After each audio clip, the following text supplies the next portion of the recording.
A mysterious and powerful entity appears 30 years ago, surrounded by dark energy, marking the beginning of a cataclysmic event. Monsters began emerging from a portal gate, destroying cities and attacking humans. The monster invasion throws the world into chaos, and another dangerous gate seems to open. A young man, frustrated and full of anger, lashes out at the gate and the hunters responsible for handling them. Showing his despair, the boy vents his frustration, questioning why he has to endure such a miserable life. Feeling abandoned by the world, a police officer tries to stop the boy from jumping, warning him of the danger, but he remains defiant. The boy shouts back at the officer, claiming it's his choice to end his life, showing his deep despair. The officers try to calm him down, but the boy struggles, refusing to listen and venting his overwhelming emotions. The boy screams that no one understands the immense suffering he has endured, highlighting his feelings of isolation. 3 hours earlier, the protagonist is fired from the Bitchin Guild. Shocked by the sudden decision, the protagonist pleads, explaining his dedication to the guild and disbelief at being let go. The guild leader dismisses his contributions, stating he hasn't achieved anything significant for the guild. The guild leader reveals he only hired the protagonist for his diligence, but is now disappointed due to his lack of growth as a hunter. The guild leader harshly comments on the protagonist's injury, saying he can't work with someone who's now useless. The protagonist is speechless, struggling to defend himself against the accusations.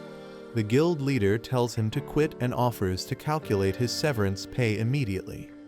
Desperate, the protagonist vows to find a way to heal his leg and prove he can still work. As the protagonist turns to leave, he encounters someone with intimidating tattoos. A blonde man mocks the protagonist, telling him to leave as per the boss's orders. The protagonist recognizes him, shocked, and calls him Lee Youngjin. The blonde man ridicules the protagonist, mocking his attitude and calling him pathetic. He taunts the protagonist further, suggesting he should use his severance pay for snacks, belittling him as a D-rank hunter. The protagonist snaps, grabbing Lee Youngjin's shirt and accusing him of being ungrateful, stating he got injured saving his life.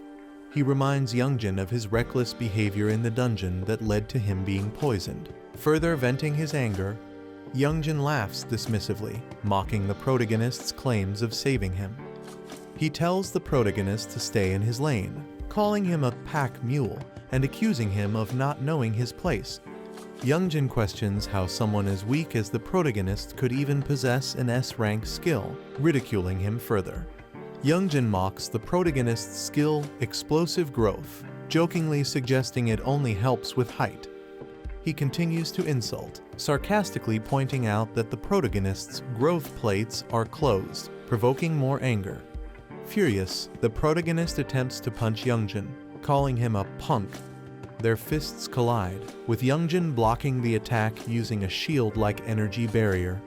Youngjin taunts him, saying it's time for the protagonist, Taejun, to learn his place. Youngjin throws a powerful punch aimed at Taejun. The punch lands directly on Taejun, sending him flying backward with intense impact. Taejun cries out in pain and shock, visibly overwhelmed by the attack. Taejun accuses Youngjin of acting arrogant just because he started earlier. Taejun sees this confrontation as long overdue. Youngjin punches Taejun with full force, mocking him, saying, "Let's see how tough you are today." The guild leader mocks Taejun, sarcastically labeling his crime as standing up to someone of a higher rank. Other guild members ridicule Taejun for challenging the boss, mocking him for simply being Lee Taejun. Taejun is brutally beaten and collapses to his knees, injured and humiliated. Youngjin looks smug and satisfied, breathing heavily from the confrontation. Taejun lies on the ground, battered and bleeding. A severance envelope is thrown at him with a mocking remark, thanking him for his past 7 years of work. As Taejun sheds tears of pain and humiliation, the final insult is delivered, but let's not see each other again. Taejun leaves a convenience store late at night, carrying a bag, while the clerk bids him goodbye. He walks through the empty, quiet streets under the moonlight, reflecting on his situation. Taejun opens a bottle, likely filled with alcohol, showing his desire to escape his emotions. He drinks deeply, sitting alone, visibly distressed, trying to drown his sorrow. Taejun gazes at the cityscape, enjoying the taste of the alcohol, though it seems bittersweet. He pulls out the severance envelope he received earlier, staring at it with a heavy heart. Taejun laments over the meager severance money, angry and defeated after 7 years of hard work. Feeling there's nothing left for him in the world, Taejun steps onto the edge of a bridge, considering ending it all. Taejun stands on the edge of the bridge, ready to jump, when a holographic window suddenly appears in front of him. The window displays a warning. The user's life is in danger. Please step back from the bridge. Taejun sarcastically responds, questioning why the system suddenly cares about his life now. He angrily addresses the system, blaming it for his suffering over the past 7 years. Taejun punches the holographic window in frustration, blaming the useless skill it gave him. He continues to vent his rage, criticizing the explosive growth skill for failing to improve his stats and questioning how he's supposed to survive with it. The warning reappears, urging him to step back from the bridge, but Taejun remains furious. A red warning appears, stating, "Initiating strike due to baseless violent actions by the owner." Taejun breathes heavily, his emotions boiling over. Laughing hysterically, he mocks the red warning from the system as rain pours down. Taejun challenges the system, sarcastically inviting it to strike him, calling it useless for failing to explain skills properly.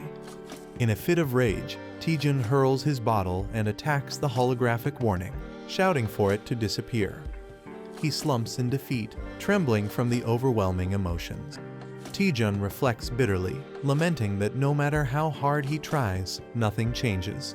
He accuses the system of ruining his life, blaming it for not explaining his skill correctly from the start. Taejun screams at the system, enraged that it dares to dictate his actions, even denying him control over his own life. The police are trying to calm Taejun, urging him to come down and talk. Taejun yells at the officers, venting his frustration and expressing his suffering, standing on the edge of a railing. Taejun loses balance, his foot slipping off the railing. Taejun begins falling, looking shocked. As he falls from the bridge, he contemplates his imminent death, thinking, "This is how I die." Taejun reflects that maybe dying is better, given the misery of his current life. A mysterious system or entity acknowledges Taejun's complaint and initiates his transfer to the administrator's server. Taejun is enveloped by a glowing light, likely signifying his transportation to a different realm or scenario. Taejun is surprised and confused as glowing blue digital patterns start surrounding him. Taejun panics, asking what is happening, as the situation becomes more chaotic. Status windows appear, indicating that his system is being updated. Taejun is engulfed in a surge of bright blue energy, seemingly in the middle of a transformation or upgrade. The progress bar shows the update nearing completion, reaching 99%. The update is complete, confirmed by a glowing yellow status message. Taejun wakes up with a bandage on his nose, clearly feeling the aftereffects of something troubling. Sitting on a bench, he holds his head, complaining about a headache. Reflecting on his actions, he regrets drinking too much alone the previous night and vows not to drink again. Taejun recalls falling and suspects something unusual happened. He experiences strange sensations, as if a status window update is happening, confusing him. Laughing at the absurdity of a status window update, Taejun dismisses it as nonsense. He laments being jobless and wonders how he'll make a living. Considering doing day labor, Taejun is suddenly addressed by a glowing girl who knows his name. Shocked by her appearance, Taejun asks who she is, panicked and confused. A glowing girl introduces herself as Merie from the Status Window Management Department. Taejun is shocked and questions if such a department is real. He realizes that the strange events of the previous night were not a dream. Merie explains they investigated his case regarding explosive growth. She humorously admits his outdated status window wasn't working properly. Taejun is stunned, questioning if this was the reason for his struggles. Merie informs him that due to security reasons, she can't reveal further details. She assures him that the issue is now fixed, but Taejun wonders if all his effort was wasted. Taejun gets angry, realizing that all his hard work may have been for nothing. Taejun accuses Merie of making him train in vain for 7 years due to an outdated status window.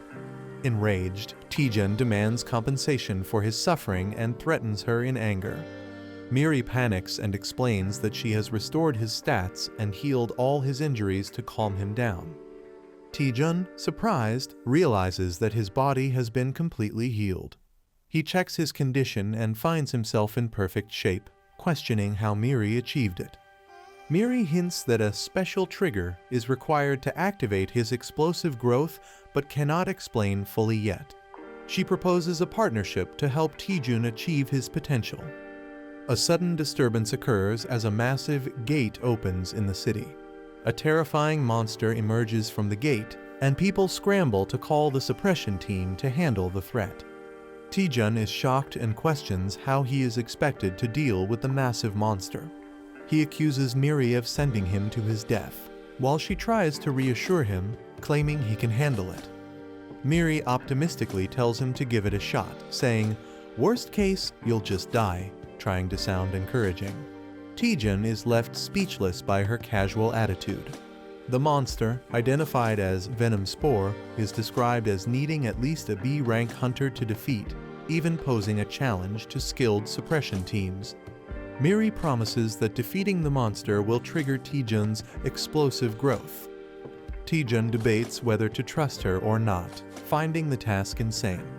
Despite his hesitation, Merie insists the monster isn't in the best condition, trying to convince him further. Taejun remains silent, deep in thought, contemplating his next move. Taejun reflects that his life has always been full of challenges and hardships. He considers running away but feels weighed down by his current situation. Determined, Taejun questions why he is hesitating and resolves to act. Accepting the chaos in his life, he prepares himself for what's to come, reasoning that it can't get any worse. With newfound determination, Taejun confidently declares, "Fine, let's do this." As the suppression team leaps into action, Taejun decides to join them despite his fear. He charges toward the monster, aware of the danger but ready to face it. The venomous monster retaliates, releasing its toxic attack. Taejun counterattacks with fierce determination, unleashing a powerful move against the creature. Taejun successfully attacks the monster, splitting it apart with great force. A notification confirms that the quest, "A Small Step Forward," has been completed. Taejun activates the skill, Undaunted Experience CC, after his victory. The skill, Explosive Growth, is also activated, enhancing his abilities significantly. He questions the simplicity of defeating a junior spore in one hit and wonders about the strange system notifications appearing. His stats are visibly enhanced, showing a dramatic improvement. A status window displays his updated information, revealing his new skills and significantly improved attributes. Merie excitedly asks Taejun how it feels to use Explosive Growth for the first time. Taejun, with a sinister smile, realizes how overpowered the skill is and revels in his newfound strength. Taejun, glowing with power, is warned by a companion not to celebrate yet as his explosive growth is just starting. Taejun's companion motivates him, urging him to keep fighting and eliminate all the monsters. Taejun charges forward, preparing to attack monstrous plant-like creatures. Taejun fiercely throws a powerful punch with determination. Taejun's punch explodes through the monster, splattering it in a burst of energy. Taejun realizes the massive stat boost he gains from defeating each monster, calling it a jackpot skill. Taejun's Explosive Growth skill activates multiple times as he fights, significantly enhancing his stats. Taejun leaps into action against monstrous creatures, evading their attacks while green energy splatters around. Taejun confidently thinks that at this growth rate, He'll surpass B rank and even stronger levels soon. Taejun envisions himself becoming stronger than an A rank hunter as he faces towering enemies. The scene shifts to a peaceful city setting, possibly hinting at where the battle is happening. The suppression team arrives on the scene to control the situation, noticing the aftermath of the battle. A group of hunters regrets missing the action, expressing their frustration. One of the hunters notices Taejun and mocks him, calling him a loser. Taejun holds a glowing pink crystal, surprising others who wonder if he's acting strange or consumed something unusual. The group arrives at the scene, mocking Taejun and questioning if he even knows where he is. The blonde hunter taunts Taejun again, calling him pathetic and predicting his failure. Taejun realizes the group led by Youngjin is also here for the hunt, further complicating matters. Taejun appears cautious and confused, sensing something ominous around him. Taejun's expression shifts to a sly grin, possibly plotting his next move or preparing for a confrontation. Taejun thanks a member of the suppression team, reflecting on his current injured state. The suppression team member acknowledges Taejun's efforts, praising him for preventing a dangerous situation. Taejun laughs it off, modestly saying he was just doing his duty as a hunter. The blonde hunter and another person are shocked, realizing Taejun's true capabilities. A soldier praises Taejun for his incredible performance, saying they couldn't imagine handling the venom spores alone. The blonde hunter, surprised, questions if Taejun really did it all by himself. The soldier confirms Taejun handled everything alone and asks if there's an issue. The blonde hunter and his group are stunned and find it hard to believe Taejun's achievement. Taejun tells the group to leave and assures he'll explain everything later. The scene transitions to an abandoned building, indicating a new setting or upcoming event. The blonde hunter confronts Taejun, asking if he truly managed everything by himself. The blonde mocks Taejun, doubting that a D-rank hunter could achieve such a feat. Taejun remains silent, standing unfazed despite the insult. A glowing notification startles Taejun, hinting at a new event or quest. Taejun reads the quest details, which challenge him to teach the disrespectful juniors a lesson in exchange for an A-rank skill. Taejun realizes the reward is an A-rank skill, a significant opportunity for him. Taejun smiles darkly, thinking about how he can get both revenge and a skill by completing the quest. Taejun apologizes sarcastically to the group, preparing to take action. Taejun sarcastically apologizes and asks if they mind if he beats them up. The blonde hunter is stunned and confused by Taejun's statement. Taejun dramatically pretends to cry, saying he's not good at sugarcoating things. Taejun repeats his challenge, asking once more if he can teach them a lesson. The group mocks Taejun, thinking he's gone mad or joking around. One of the group members angrily lunges at Taejun, demanding he stop talking nonsense and answer. The attacker emphasizes that in this world, those who commit crimes should be punished, delivering a strong blow. Taejun is grabbed by the head as someone questions if he's serious. The attacker prepares to punish Taejun but realizes something is wrong as he can't move properly. Taejun, with a dark smile, taunts the attacker, telling him to take his punishment like he deserves it. The attacker is shocked, unable to understand what's happening. Taejun strikes the attacker, sending him collapsing with one blow. Taejun easily overpowers the attacker, leaving him stunned and collapsing to the ground. The others are shocked, questioning what just happened. The others are confused, questioning why the attacker collapsed so suddenly. Taejun casually gestures for the rest of the group to come at him, inviting them one by one. Taejun menacingly smirks, daring them to endure just one flick on their foreheads for bullying their senior. The group questions Taejun's confidence and his intent to flick them, finding it ridiculous. Taejun flicks one member's forehead with enough force to cause intense damage, sending blood gushing. Taejun unleashes powerful attacks, effortlessly taking down multiple opponents.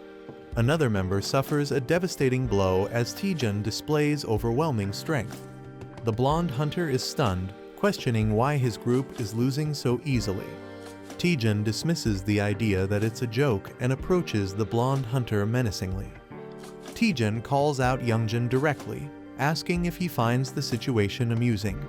Taejun declares he might let the others go but won't spare Youngjin. Taejun taunts Youngjin, saying a simple flick isn't enough for him and warning him to get ready. Youngjin, enraged and clenching his teeth, swears revenge, calling Taejun dead meat. Youngjin activates an ice ability, surrounding himself with sharp icicles and a cold aura. He mocks Taejun, assuming he has gained some physical enhancements, and warns him not to get overconfident. Youngjin arrogantly declares that Taejun is the one who's in trouble. Taejun observes the ice missiles and sarcastically questions when Youngjin learned such a skill. Taejun reveals that he, too, has just learned a new skill, showing flames igniting in his hand. A massive explosion of fire erupts as Taejun prepares to test his newly acquired ability in a grand display of power. A rank skill that is stronger than normal fireballs and reduces the target's healing ability. He is stunned by the fireball's sheer intensity, calling it incredible. Taejun jokingly admits he's new to the skill and advises Youngjin to be cautious. The fireball unleashes a massive, fiery explosion, showcasing its destructive power. Youngjin feels the overwhelming heat and realizes the power of the fireball. The fireball creates a huge fiery blast, leaving a crater. Youngjin, charred and exhausted, struggles to breathe and process what happened. He's confused but relieved, questioning how he managed to survive such destruction. Taejun jokes about Youngjin being so scared that he looks like he wet himself. He tells Youngjin to stop bullying guild members and be more respectful. Terrified, he promises to change and never bully anyone again. Taejun charges energy in his finger, hinting at a playful but intimidating move. Taejun suggests there's still something left to deal with, keeping the pressure on Youngjin. A cheerful narrator introduces herself and promises to explain what happened in the previous episode. Taejun gains a new status window ability, unlocking powerful skills to fight back. He uses his newfound strength to stand against those who tormented him. Taejun successfully takes revenge on his bullies. The narrator hints that Taejun might have pushed his power too far, and he collapses. Taejun lies unconscious, exhausted from overusing his abilities. Despite his state, the narrator urges him to head to the dungeon. Taejun has been unconscious for 3 days, and the narrator questions if he can overcome this challenge. Taejun is lying on his bed, suffering from intense pain after pushing himself too hard. He's frustrated and tells others to be quiet. The narrator is relieved Taejun is awake, but he explains he overused his mana, leading to his current state. Taejun admits he was reckless and got carried away with his newfound strength. He resolves to focus on improving his mana. The narrator acknowledges Taejun's rapid growth, but questions whether he truly needs to focus only on mana. Taejun clarifies that his extraordinary growth boosted all his stats except mana, which is now his priority. Taejun explains that his skills, like the fireball, consume a lot of mana, forcing him to prioritize increasing it to avoid future collapses. The narrator wonders if there's a specific way to raise just his mana more efficiently. Taejun notices that he has a set recovery time of 8 hours and 30 minutes before he's back to full strength. A massive tower designed for training and improving mana is shown. Taejun explains to the narrator that the Tower of Training is a well-known dungeon where beginners go to boost their mana. Despite being famous, the narrator notices the tower is oddly empty and questions why no one else is there. Taejun recalls the tower being popular a few years ago, but wonders if it's no longer in use. Taejun and the narrator spot an old man in the tower, surprising them. The old man tearfully mistakes Taejun for someone he refers to as Granny. Taejun and the narrator are bewildered by the old man's behavior, finding it strange. Taejun formally requests the old man for the Tower of Training quest, but the old man mishears it as fast food. Taejun clarifies he's talking about a quest, not fast food, but the old man misunderstands again. The old man finally understands Taejun is here for the tower's quest. The old man agrees to guide Taejun and the narrator through the tower of training. The narrator feels uneasy about the situation, but Taejun reassures her, saying he's prepared. The old man starts explaining the mechanics of the tower to Taejun and the narrator. The tower is divided into 10 stages, and clearing all of them will complete the quest. Taejun guesses the first task is to defeat 10 goblins, and he's correct.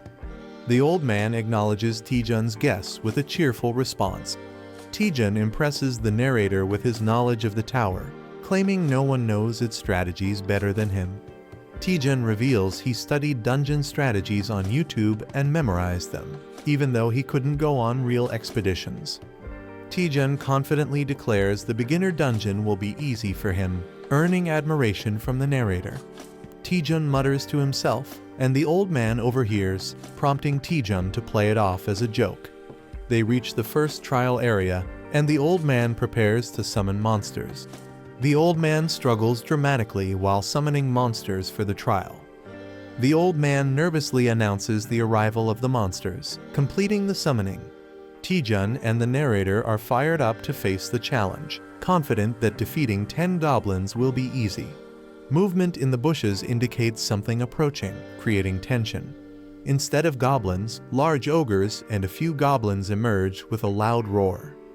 Taejun, the narrator, and the old man face a massive crowd of ogres and goblins, far beyond what was expected. Taejun and the narrator are shocked at the situation, jokingly calling it bulking season. Taejun questions why the goblins appear to be oversized ogres, asking the old man for an explanation. The old man, lost in thought, mentions kimchi stew, completely ignoring the situation. Realizing the old man might be senile, Taejun is visibly annoyed and doubtful of the old man's capabilities. The ogres begin their attack with another fierce roar, escalating the tension. Taejun and the narrator panic as the monsters rush toward them, increasing tension. Taejun uses a powerful fire attack to hold back the ogres, showcasing his abilities. Taejun boldly challenges all the goblins and ogres, declaring he'll defeat them all. The fire attack devastates the monsters, burning them to ashes. Taejun surveys the burning battlefield, satisfied with his attack's impact. Taejun celebrates his success, but the narrator warns him there are still more monsters left. A massive ogre towers over Taejun, wielding a giant weapon, taking the battle to a new level. The giant ogre swings its weapon, landing a powerful blow on Taejun, catching him off guard. Taejun faces off against an ogre and prepares for a fight. The ogre attacks, and Taejun responds with determination, challenging its strength. Taejun skillfully dodges the ogre's powerful strike. Taejun spins, preparing a counterattack. He delivers a powerful blow to the ogre's head, drawing blood. The ogre roars in defeat as Taejun stands confidently. Notifications appear, confirming the completion of Stage 1 and increased experience. The old man, impressed by Taejun's swift completion of the first stage, acknowledges his achievement while flames blaze in the background. Taejun looks surprised but takes in the comment. The old man teases Taejun, suggesting the first stage was easy. Taejun nervously pretends it was harder than it seemed, masking his frustration. The old man casually suggests moving to the next stage, frustrating Taejun. Monsters appear, stronger and in overwhelming numbers, challenging his mental resilience. Taejun faces a giant beast, feeling the intense physical and mental pressure. Taejun realizes why no one dares to challenge this place anymore. He yells in frustration, calling the dungeon impossible to clear and referring to it as hell. Someone pleads for mercy, revealing Taejun's name as they face the tower. Taejun reaches the final stage, facing an ominous silhouette. The final boss is revealed, a massive hellhound Cerberus, ranked S and level 90. Taejun is horrified, sweat dripping as he reacts to the terrifying scene. Taejun realizes the final boss isn't a simple dog as expected, but an overwhelming threat. Taejun gives up, believing he can't defeat the boss, even with multiple lives. He's out of mana and struggles to find a way to continue. a hidden quest appears, tasking him with curing a senile NPC to restore order. Taejun reads the hidden quest details and begins thinking. He realizes the dungeon relies on the old man's unstable mana. The old man's loss of mana control causes the monsters to grow stronger. Taejun decides that if he can return the old man to normal, he can clear the dungeon. Taejun shares his plan with the spirit, but he's uncertain if it will work.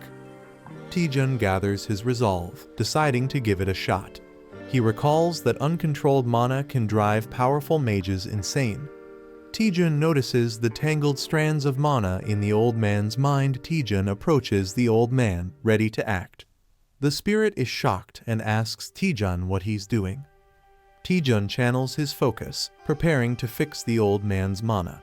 He starts calming the old man, who begins to relax. Taejun jokingly calls it nirvana, while continuing his task. Taejun redirects the scattered mana back into the old man's head, stabilizing him. Taejun checks on the old man, determined to fix the broken mana flows. A massive pink energy blast emerges, alarming the spirit. The pink energy intensifies, threatening Taejun and the old man. Taejun desperately shields the old man, bracing himself. The energy surges out of the tower, creating a massive explosion. The old man regains consciousness, apologizing for the trouble caused by his body. The old man transforms into a muscular and revitalized version of himself. Taejun is shocked, questioning the old man's new appearance. The old man expresses clarity and refreshment, thrilled to be himself again. The revitalized old man confidently stands, emitting a powerful aura. A view from above shows the final battle arena, with the red beast still present. The old man expresses his gratitude to Taejun, calling him his benefactor and offering to grant any request. Taejun looks shocked as someone counts numbers, reaching 97 and 98. A glowing girl stands behind him. A muscular man lifts a heavy barbell, reaching 99 reps. The old man, now glowing with power, shouts 100 while lifting the weights. The weights slam into the ground, cracking it. The man explains that physical strength is needed for high-intensity mana use.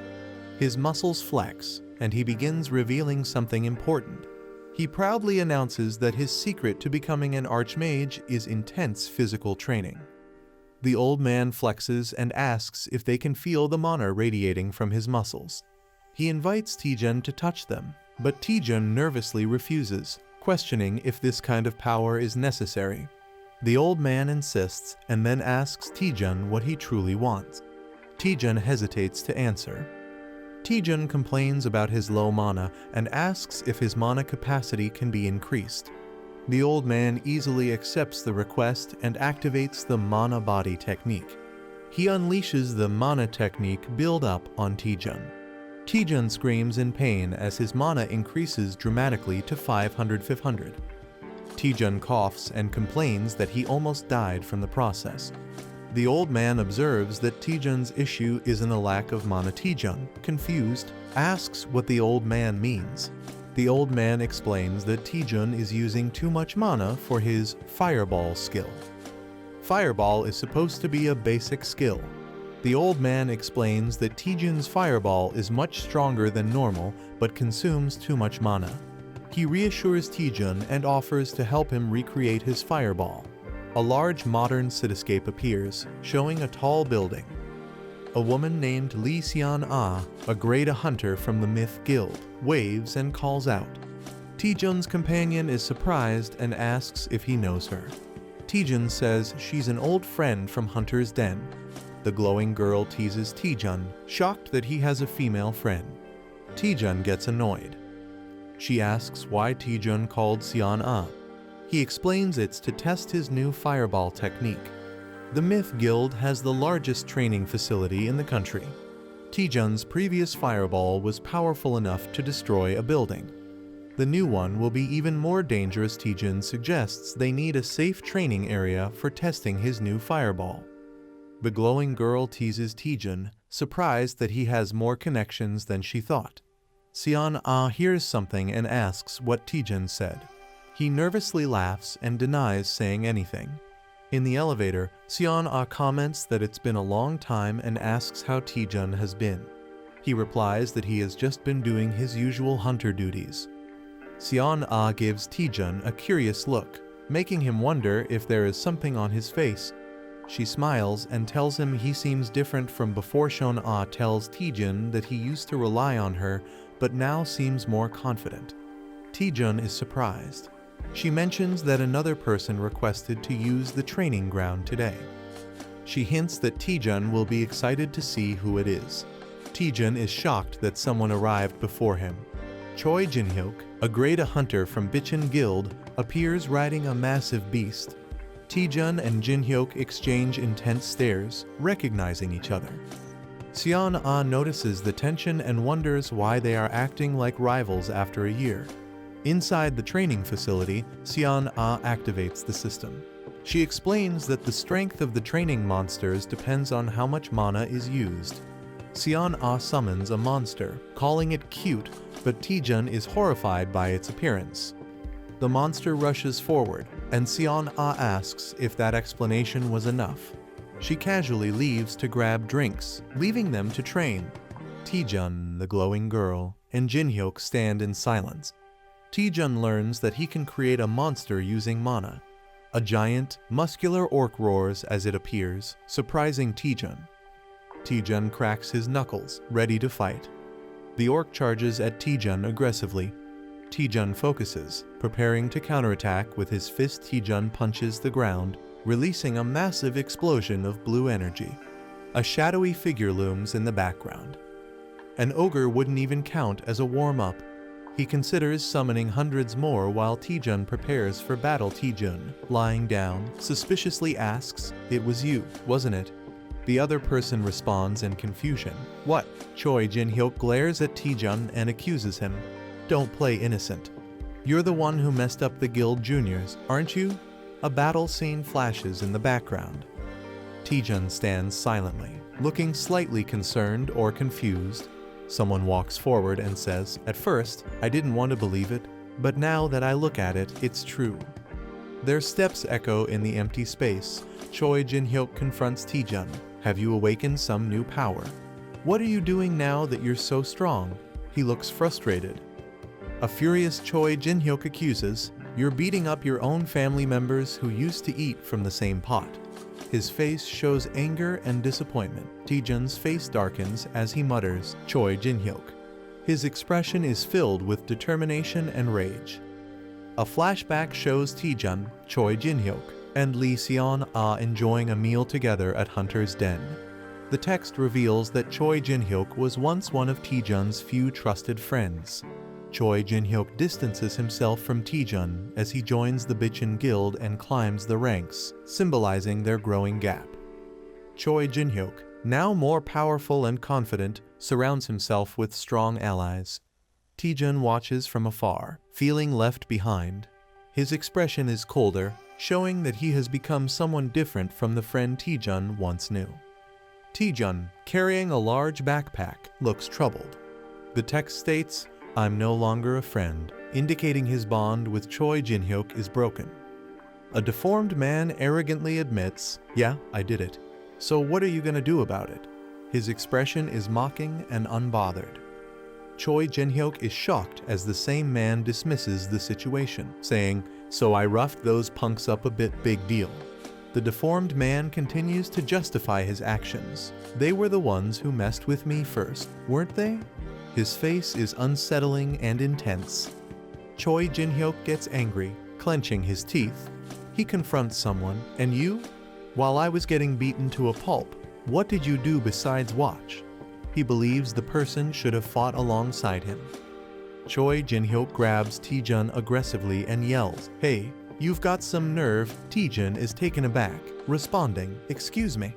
Taejun stays calm despite being choked, saying, "You're strangling me. It's hard to breathe. I feel my life is at risk, so this is self-defense." His expression is indifferent. Lee Seon-ah enters the scene cheerfully, saying, "Sorry to keep you waiting. This sister has something for you." She holds a bag, possibly with supplies or weapons. Lee Seon-ah looks shocked, possibly reacting to the fight between Taejun and Choi Jinhyuk. Seon-ah yells, "You two, what are you doing?" as Taejun and Choi Jinhyuk clash fiercely. Choi Jinhyuk swings his spear, sending a powerful red energy attack at Taejun, who dodges just in time. Taejun nervously calls for a timeout as he tries to escape. Choi Jinhyuk responds, "There's no timeout." Taejun gets hit hard and is sent flying backward, crashing to the ground in pain. Choi Jinhyuk acknowledges Taejun's growth, saying, "You've really become stronger, Taejun," while gripping his spear. Choi Jinhyuk powers up with electricity and says, "I'll face you seriously." His aura crackles with intense energy. Taejun smirks and playfully says, "Should have done that from the start, tilde haha." He downplays his injuries, calling it just a scratch. Choi Jinhyuk gets frustrated and thinks, when did this punk get so good at taunting? As his electrified power surges, Choi Jinhyuk activates the Bitchin spear technique, first form. His spear crackles with powerful yellow lightning. He fully unleashes Thunder Spear, surrounded by electric energy, showing his strongest attack. Lee Seon-ah is shocked and yells, "You're crazy, Choi Jinhyuk, pulling out the Thunder Spear here." Taejun smirks and casually says, all right, tilde, I knew you'd use that technique, tilde." He seems unfazed by the attack. Taejun steps forward confidently, saying, "Then I'll go all out too." He prepares to counter Jinhyuk's attack. Lee Seon-ah and the spirit next to her look surprised, reacting to something unexpected. Wait, is that? Taejun begins charging a powerful energy blast, glowing blue. He unleashes a massive fireball attack, engulfing the battlefield in bright blue flames. A system message appears, revealing the attack's name, Archmage's Fireball S. It reduces the enemy's healing ability on impact. Choi Jinhyuk is stunned, thinking, that's just like an energy blast, as Taejun's attack threatens to overwhelm him. A character gathers immense energy, forming a glowing orb in his hands. He unleashes a massive blue fireball attack, sending it towards his opponent. The skill used is Archmage's Fireball S, which reduces healing upon impact. An enemy, wielding a sword, looks in shock, realizing the immense magical power of the attack. He panics, thinking he can't block such a powerful attack. The fireball explodes, creating a massive shockwave and engulfing the area. A mysterious mechanism activates, possibly a defensive tool. The explosion spreads, shaking the battlefield. Taejun, Lee Seon-ah, and Fighter all look in shock and fear *** at the overwhelming destruction. A mysterious figure appears, radiating powerful energy, and Taejun asks, "Who are you?" She is revealed to be Cha Soo-hyun, an S-rank hunter and the vice president of Myth Guild. She scolds Taejun, saying his reckless attack could have caused a serious accident. Taejun, feeling guilty, nervously explains that he miscalculated the power since it was his first time using the skill. The fighter sees the situation and thinks Taejun is in serious trouble.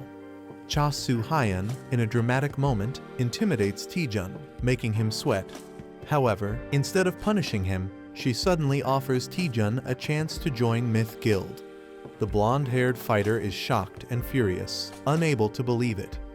It's revealed that Cha Soo-hyun is one of the strongest hunters in the country, making her offer a huge deal. Cha Soo-hyun officially offers Taejun a scout proposal, recognizing his talent. She admits she has never seen a fireball that powerful before and praises Taejun for pushing basic skills beyond their limits. She repeats her offer with an eager smile, showing genuine interest in recruiting him. Taejun is shocked but intrigued, realizing how rare it is to receive such an offer from the Myth Guild. Lee Seon-ah is overjoyed, feeling that Taejun's skills are finally being recognized. It's revealed that Myth Guild is one of the top 4 major guilds in Korea, alongside Hongik, Longhwa, and Chunjeon. Taejun considers the offer, thinking that joining Myth Guild would be a huge advantage for him. Cha Soo-hyun emphasizes that a true hunter must constantly train and overcome their limits. Taejun recalls his earlier excitement, remembering that he wanted to duel today to test his own limits. Choi Jin-hyuk looks confused, denying that he ever agreed to duel Taejun.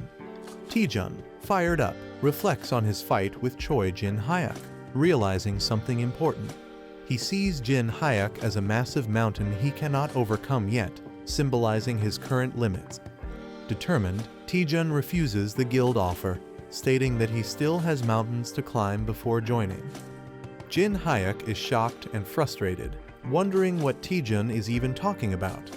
Cha Soo-hyun laughs, admiring Taejun's dedication to training and liking his spirit. She asks for his name and rank, and Taejun proudly introduces himself as a D rank hunter. Soo-hyun is surprised, believing that his talent is wasted at such a low rank. In recognition of his potential, she gives him a recommendation letter, showing that she still believes in his future. Taejun receives an invitation to take the B rank hunter evaluation in a month. His friends congratulate him. Choi Jin-hyuk is furious, realizing Taejun is advancing quickly. Taejun reflects that higher ranks allow hunters to enter stronger dungeons, making this a valuable opportunity.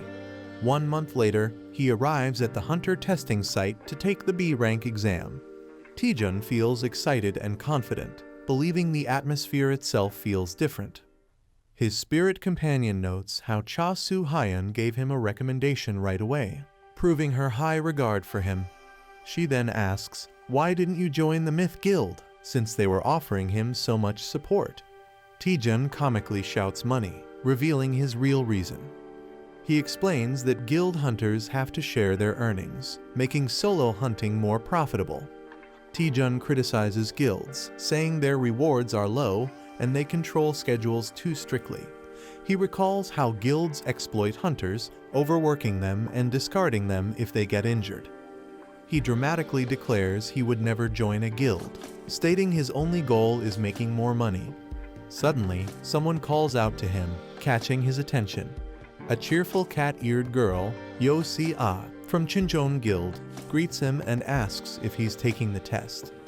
Taejun is surprised she knows him, but she reveals that his reputation has already spread. She smirks, saying her guild is determined to recruit him, hinting at Myth Guild's interest. Taejun nervously laughs, realizing his name is spreading too fast. Suddenly, a tall, intimidating man appears, mocking Taejun, calling him a mediocre man. Kangjin, a C-rank hunter from H-Warring Guild, mocks the event, calling it overhyped. He boldly introduces himself, claiming he's destined to be the greatest hunter of the era. Taejun and Yo Si-ah are speechless, with Taejun internally wondering if this guy is crazy. The announcement begins, signaling the start of the B-rank hunter evaluation test. The participants, including Taejun, Kangjin, and Yo Si-ah, prepare for the test. The examiner introduces their mentor for the test, an experienced hunter. The mentor is revealed as Choi Jin-hyuk, an A-rank hunter from the Bichon Guild. Taejun is shocked, recognizing his rival, Choi Jin-hyuk. Jin-hyuk greets the participants, preparing to explain the test rules. The test will take place in a dungeon, and 8 participants will be grouped into teams of 2.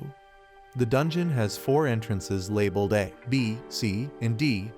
The first 2 teams to reach the merge point will proceed to the boss fight. A man announces that even if participants retire from the dungeon, they should not worry. Safety personnel are stationed throughout the dungeon to ensure protection. A streaming score system will be used to track and rank participants. The test is being streamed live, showing a battle against monsters, and viewers are commenting. The test officially begins with red portals activating. The first team, UC Rin and Kangjin, is called to start. The second team, Yang Dong-jun and Hong Ah-riem, is introduced. The third team, Cho Song-yi and Bong Jun-hyun, is introduced. The fourth team, Lee Tae-jun and Kim Jun-hyun, is announced, and all teams are instructed to enter their designated gates. Tae-jun recognizes Kim Jun-hyun and is surprised to see him, while Jun-hyun happily greets him. The teams begin entering the red portals, with Tae-jun leading the way. Someone watches Taejun closely, saying his name with suspicion. A man smirks darkly, realizing that Taejun is using him for his own advantage. Kim Jun-hyun clenches his fist, determined not to be underestimated. Taejun confidently steps into the portal, fully prepared for the test. A dark and eerie dungeon scene appears, with someone in the shadows vowing revenge, saying, "I'll make you regret it." A member of Bitchin Guild is shocked when asked to participate in the B rank assessment. A heavy-built man and a young hunter with blue hair discuss something. The man is confused, while the young hunter seems uninterested. The young hunter is asked to disrupt Taejun during the assessment. The D route is much harder than the standard path, so interfering would make it difficult for Taejun to pass. The heavy-built man is reminded that his mother is sick, implying pressure on him. The blue-haired hunter tempts him with money for his mother's surgery. The man looks nervous, but the blue-haired hunter assures him he'll be rewarded if he cooperates. Taejun and his teammate enter the D route and encounter monsters.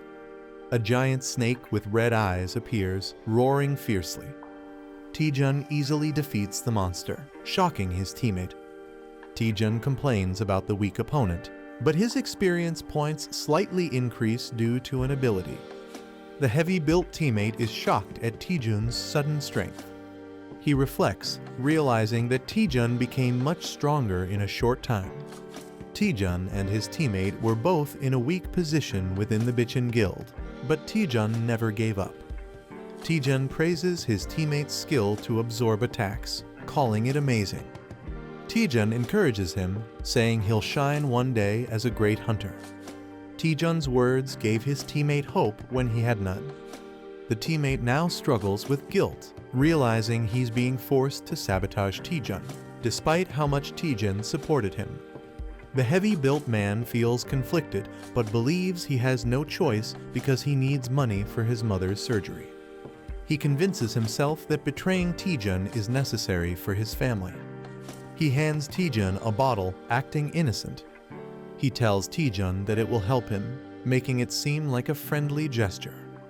Taejun accepts it, unaware, and the man explains it's a buff potion used in expeditions. Taejun happily drinks it, thanking him. However, the potion is actually poisoned, meant to paralyze Taejun. The man thinks this will quickly exhaust Taejun, making him fail. Taejun suddenly feels the effects, realizing something is wrong. Taejun starts feeling the effects of the potion, thinking something is awakening inside him. He suddenly realizes there's no bathroom, making him panic.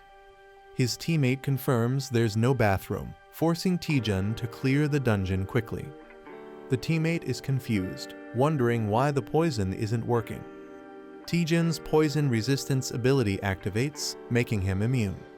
Taejun investigates the dungeon's layout, noticing something is off. They reach a dead end, forcing them to turn back. Taejun complains about going in circles, while his teammate sees an opportunity. The teammate considers pushing Taejun into the pit to sabotage his assessment. The heavy-built man nervously calls out to Taejun. Suddenly, he lunges forward, apologizing as he tries to push Taejun off the cliff. However, he loses balance and falls instead, screaming. Taejun is shocked, watching him plummet. Both of them are confused as they realize what just happened. The man keeps falling, panicking.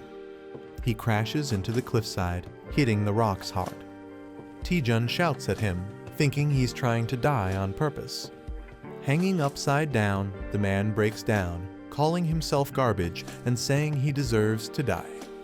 A shocked Taejun reacts angrily to being called trash. A man confesses he tried to sabotage the assessment for his own benefit. The man, feeling guilty, wants to die, but Taejun refuses to let go. Taejun panics, realizing the situation has become serious. Taejun considers moving closer, thinking no one is watching his live stream. Taejun is surprised to see 10 viewers on his live stream. Taejun scrambles, not wanting viewers to see him in a humiliating state. Taejun loses his grip and starts falling from the cliff. Taejun and another person fall into the darkness while a blue spirit watches Taejun and his companion crash to the ground, confused about their location. They turn around to see red eyes glowing in the darkness. A swarm of terrifying white snakes with red eyes emerges. Taejun and his companion freeze in fear, realizing the danger. A girl watching the livestream worries about Team B's situation. Exhausted fighters struggle to battle the deadly snakes while viewers mock them. The girl doubts whether Team B can survive the ordeal. A terrified man panics and runs away, abandoning his team. With a teammate fleeing, the remaining member screams for help as Team B is eliminated. Team C is in chaos as one member attacks another in frustration. UC Rin cheerfully introduces herself while facing the deadly snakes. She confidently declares her intent to defeat the 1,000-year white snake. UC Rin prepares for battle, but the snakes suddenly disappear. A man aggressively attacks on his own, while UC Rin questions his actions. The man sees this assessment as a chance to impress the higher-ups. Determined, he unleashes a powerful attack, unwilling to miss his opportunity. UC Rin realizes he wants all the attention for himself. Refusing to be outdone, she activates her ice powers, ready to fight.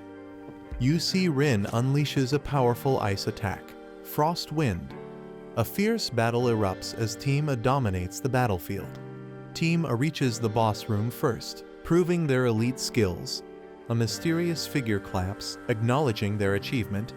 Choi Jinhyuk offers to lead them to the boss room. UC Rin realizes that Lee Taejun hasn't arrived yet. Choi Jinhyuk confirms Team D's signal is lost, hinting at their elimination. A teammate mocks Taejun, doubting his potential. Choi Jinhyuk leads Team A through a portal to the boss room. Choi Jinhyuk smirks, realizing Junhyun's plan was successful. He mocks how Vice President Cha Soo-hyun would react if she knew the truth. The group looks shocked as they sense something ominous. A monstrous spiked snake corpse lies before them, unsettling the team. A skeletal figure sits on a throne, exuding a terrifying aura. The Skeleton King awakens, its eyes glowing with dark energy. The absorption skill allows the user to absorb magic attacks and return them. The more magic absorbed, the stronger the attack, but it depends on the user's limits. A comedic moment shows the absorption skill leading to an unexpected fiery result. Lee Taejun and Kim Jun-hyun use their combined attack, Hell Train. Taejun pushes Jun-hyun to absorb more power as they charge forward. Determined, they rush straight to the boss room. Team A is confused, realizing the boss should be the Emuji. The team wonders how things took a drastic turn. Suspicion rises as they question the mysterious lick before them. The lick fully awakens, its glowing eye radiating dark energy. Team A realizes the danger as they recognize the powerful lick. They are shocked to see a lick instead of the expected dungeon boss. Choi Jinhyuk urgently commands everyone to retreat. The lick and the monstrous Emugi stand side by side, ready to attack. The lick launches an attack as the Emugi roars fiercely. Choi Jinhyuk prepares to counterattack with determination. He leaps into action as the Emugi strikes with force. UC Rin and her teammate refuse to stay idle and prepare to assist. UC Rin and Kang Jin launch their combined attacks against the Emugi. The Emugi retaliates, injuring UC Rin as she screams in pain. Choi Jinhyuk panics as he sees his teammates wounded. He realizes that the lick is controlling the Emugi. He determines that taking down the lick is the key to victory. Choi Jinhyuk prepares to strike but is caught off guard. The Emugi launches a surprise attack, hitting him hard. He regrets recklessly charging in without a proper strategy. The Emugi roars, ready to finish him off as he faces near death. The girl regrets not saying something before dying. A hunter is violently thrown back by a powerful attack. A shocked boy feels fear as he senses something terrifying. The team celebrates reaching the boss room. A man is relieved to be alive but realizes something is wrong. Urgent warning is given to Lee Taejun and Kim Jun-hyun. A massive monster, Emugi, looms over them in danger. Taejun and Jun Hyun barely dodge a devastating attack. They realize facing a lick and an Emugi is too much for a B-class test. The man suspects someone is sabotaging the evaluation. The team speculates that a powerful guild member might be involved. Taejun acknowledges the situation but finds it complicated. Taejun confidently suggests taking down the Emugi. Taejun and Man reluctantly agree to work together. A warrior with dual swords charges forward as something powerful descends from above. A fighter holds a glowing energy orb, declaring a temporary alliance. One character asks if Jun Hyun can take more fireballs, but he seems exhausted. A large, wounded serpent-like creature appears, still moving. A character warns Lee Taejun to be cautious as a dangerous attack approaches. The fighter with the glowing orb confirms that he also sees the danger. A massive 20% fireball attack is launched toward the enemy. A massive blue energy dragon appears, roaring fiercely. A warrior activates Divine Spear Technique, second form, preparing to attack. The warrior unleashes a powerful spear technique, cutting through the air. A lick with a flaming purple staff stands atop a defeated beast.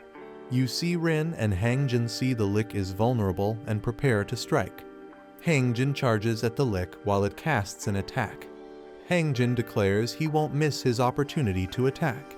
He delivers a powerful ice punch straight at the lick. A fighter asks Jun Hyun for one last favor, believing they can't lose as a team. Lee Taejun and Kim Jun Hyun activate a collaborative attack. Hell Train attack is unleashed, surging with immense energy. The enemy is frozen solid, trapped in ice.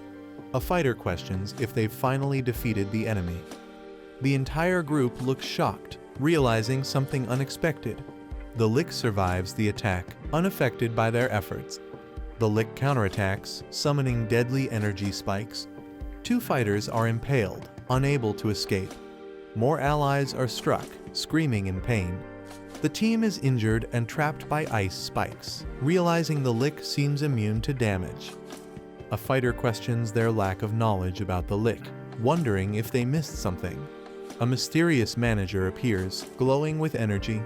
The manager jokes about struggling to download an app. She suggests using a map hack key to fight more effectively. Taejun is shocked by the mention of a map hack as dungeon information starts loading. The system analyzes the dungeon, revealing details about its structure and enemies. Parsley navigation activates, displaying a virtual map. Taejun is confused by the new system's function. The manager explains that Parsley navigation reveals dungeon secrets, enemy patterns, and rewards. She has also installed more apps, advising Taejun to use them in battle. Taejun realizes this is beyond a normal map hack, calling it a game-changing ability. The dungeon's original boss was supposed to be a B-class Emugi, but something changed. Taejun questions what the lick really is, as it wasn't supposed to exist. The Parsley translator activates, revealing that the lick, Eratus-chan, is excited. Taejun senses something terrifying, feeling uneasy. He asks the manager what's happening, suspecting a system bug. Eratus-chan thanks a contractor, hinting someone summoned it. Taejun realizes the translation is working fine, but something feels off. He questions if someone forcibly summoned the lick. Taejun checks on Choi Jinhyuk, who barely avoided a fatal injury. Taejun claims he found the lick's weakness. Jinhyuk is shocked but doesn't get a full explanation. Taejun asks him to trust and cooperate. Jinhyuk hesitates, but the situation forces him to follow Taejun's lead. Jinhyuk agrees to cooperate, asking what to do first. Taejun smirks, deciding to provoke the enemy first. The group taunts the lick, calling it out. Taejun makes a crazy face, mocking the lick. The lick gets enraged, preparing to attack. It unleashes a powerful dark spell, vowing to kill them. The group prepares for a counterattack, seeing this as their moment. A massive energy strike is unleashed, aiming at the enemy. The team survives the lick's deadly attack. Taejun realizes he can predict the lick's attack patterns. He gains confidence, knowing his strategy will work. Jun Hyun mocks the lick, laughing at its missed attacks. Taejun also taunts it, calling its attack a joke. The lick counters with powerful purple fireballs. Taejun gives precise movement instructions to his team. The attacks explode, but they dodge successfully. Taejun remains focused, ready for the next move. The team is amazed that they dodged everything perfectly. A skeletal enemy acknowledges the protagonist's dodging skills and prepares a stronger attack. The enemy unleashes a massive attack, covering the battlefield in dark energy and sharp projectiles. A panicked ally questions how they are supposed to dodge the incoming attack. A system or skill activates, with glowing barriers appearing around the characters. The protagonist realizes that the attack is unavoidable, covering the entire dungeon. The enemy's powerful skill, Death's Requiem, is fully unleashed. The enemy mocks the group, calling them foolish. The protagonist counters, saying if they keep dodging, the enemy will just use an undodgeable spell. They prepare to strike back. Someone realizes the enemy is on skill cooldown, a crucial moment for counterattack. The enemy is shocked, realizing they won't survive the counterattack. Chaos unfolds as the powerful attack shakes the battlefield, with everyone struggling to understand what's happening. The wide area attack grows stronger towards the edges, but its power weakens closer to the center. Taejun realizes the attack's weak point using his parsley navigation ability. Using this knowledge, he moves toward the center, reducing the damage taken. UC Rin steps in, using her ice magic to counterattack. She casts Frost Wind, freezing the skeletal enemy. The enemy acknowledges their effort but remains unfazed. The group realizes their attacks are ineffective, but they decide to focus on restricting the enemy's movement. The battle continues, and one of the characters asks for backup *** to cover the rear. The skeletal enemy is confused, calling out for someone named Hwawa. The enemy realizes something is wrong, looking shocked. It is revealed that the lick was summoned through a contract, using the contractor's sacrifices as hosts. Until the host body is destroyed, the lick remains immortal. Taejun finds the real body of the lick, hidden behind a magical barrier. The team understands they must destroy the object sealing the lick to stop its summoning. The lick is enraged, accusing them of deception. The lick charges furiously at Taejun, vowing revenge. The lick attacks with its massive scythe, showing its full power. Taejun looks shocked as the battle intensifies. Choi Jinhyuk charges at the lick, taunting it to stay and fight. Jinhyuk, enraged, blocks the lick's movement, refusing to let it escape. He strikes fiercely, stopping the lick's attack. The lick screams in pain, showing its vulnerability. The team restrains the lick, urging Taejun to finish it off. Taejun thanks Jinhyuk, preparing for the final blow. The lick panics, trying to stop Taejun from reaching its core. Taejun delivers a powerful punch, aiming to destroy the lick's true body. The punch lands with massive force, shaking the entire battlefield. The lick is weakened, gasping in exhaustion. The sealed chest, which is the lick's true core, remains intact. Taejun finally finds the chest, preparing to destroy it. Bloodstained, dual-wielding spears, fighting skull with purple flames. Mystery, potential weakness mentioned by Taejun. Injured, shocked, searching for something inside. Speaking unknown language, reacting, resisting attack. Skull reacting aggressively, chaotic energy, others affected. Surprise discovery, secret exposed. Observing, mysterious presence, tension rising. Holding a treasure chest, taunting with excitement. Reacting to Taejun's unexpected ability to understand ancient language. Holding a treasure chest, smug expression, spirit companion behind. Explaining contract-bound status, reacting nervously. Dismissing concerns, confident in contract control. Doubting Taejun's abilities, disbelief. Questioning his ordinary status, asserting dominance. Sacred relic, magical significance, hidden knowledge. Doubting Taejun, realization setting in. Overwhelming presence, contract breaking possibility. Reluctant agreement, forced cooperation, offering wishes, tempting, complaining about stomach, uneasy, ordering skeletons to be released, questioning control, skeletons attacking, blue-haired man and green-helmeted man fighting back. Anomaly detected, unknown disturbance. Martial artist Hangjin and cat-eared girl UC Rin destroying skeletons. Accepting negotiations, communication success. Asking for Taejun's wish. Demanding everything. Confused by Taejun's sudden demand. Pressuring for items, accessories.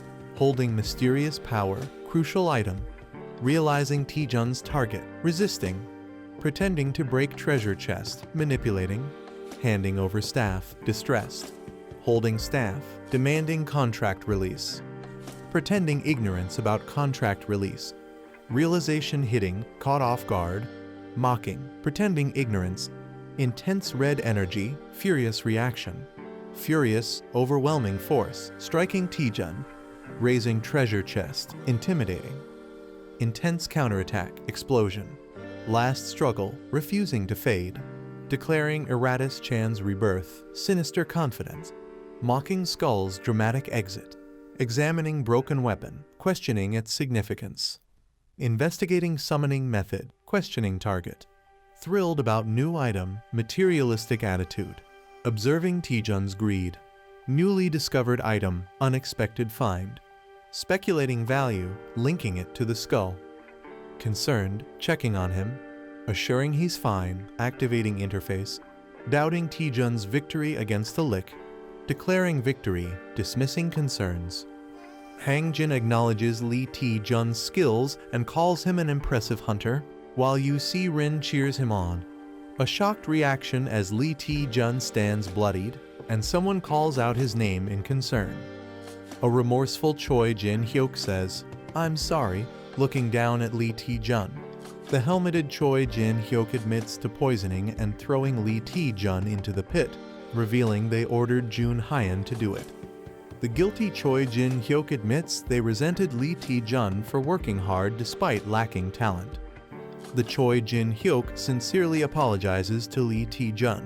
He smiles and mockingly tells them to do it properly next time, acting like he wasn't even affected. Taejun calls out the deception, questioning what's really going on. The Choi Jinhyuk suggests moving forward, inviting Lee Taejun for a meal as a celebration for becoming a B-class hunter. Kim Jun Hyeon admits to poisoning and throwing Lee Taejun into the pit, revealing that he ordered Jun Hyeon to do it. Taejun awkwardly asks a secretive question.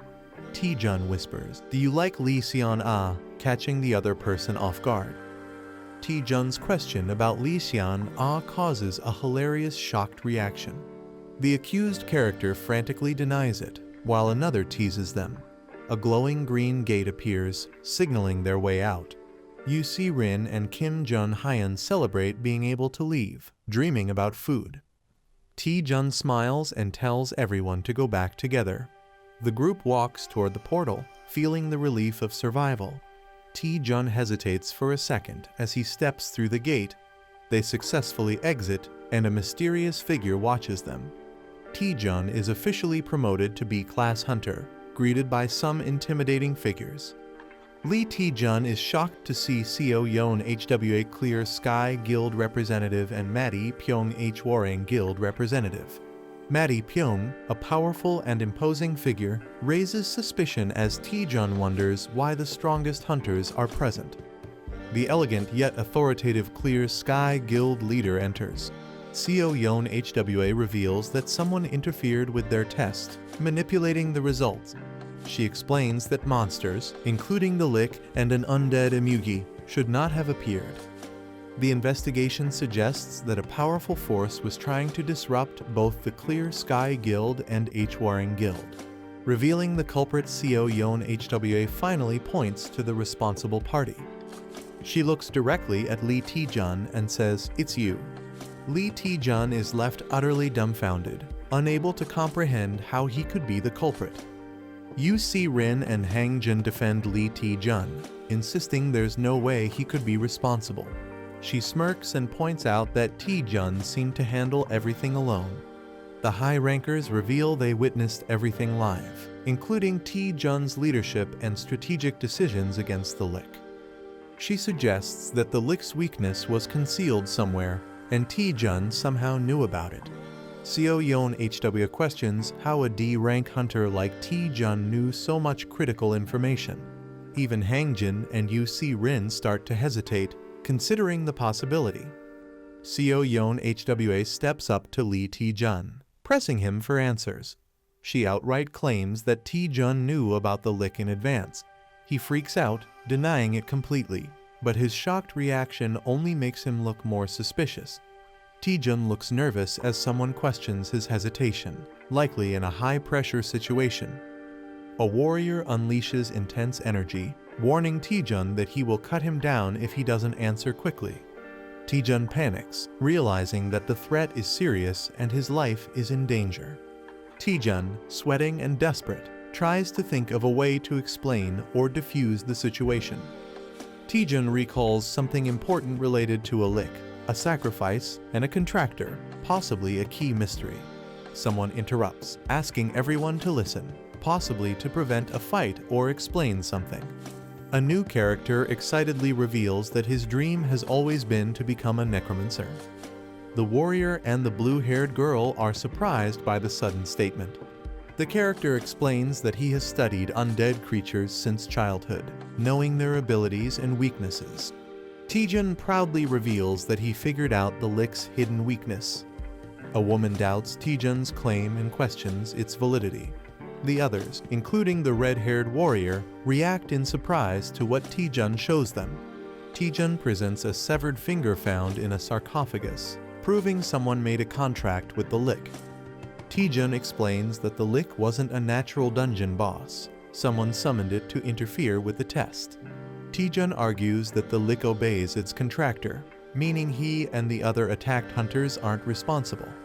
The woman acknowledges Taejun's logic and accepts that the real culprit must be someone else. The warrior demands to know who the culprit is, suspecting the Dark Magic Guild. A dramatic moment as the mystery is about to be solved. Taejun boldly announces that the culprit is among them. Taejun asks everyone to check the hands of those nearby. People start showing their hands, nervously accusing each other. One man hesitates and appears nervous. The true suspect is exposed as the owner of the severed finger. She is impressed and questions how Taejun figured it out. Taejun casually jokes that he learned this from detective manga. She looks completely stunned and exhausted by Taejun's reasoning. The warrior charges at Seo Yeon HWA, who prepares a magical defense. Someone traps the culprit inside a glowing green barrier to prevent escape. Furious, he charges at the bald man, vowing not to forgive him for harming his apprentice. The warrior unleashes a devastating attack called Dragon Strike. He suddenly notices something unexpected. The bald man appears lifeless, making others question if he took his own life. The warrior orders the body to be sent to the Alliance headquarters. He instructs his men to investigate the suspect's origins. The woman realizes that someone is using dark magic to target multiple guilds. She vows to uncover the mastermind behind the attack. The woman apologizes to Taejun for misunderstanding him and promises to repay him. Suddenly, Taejun faints and falls to the ground, shocking those around him.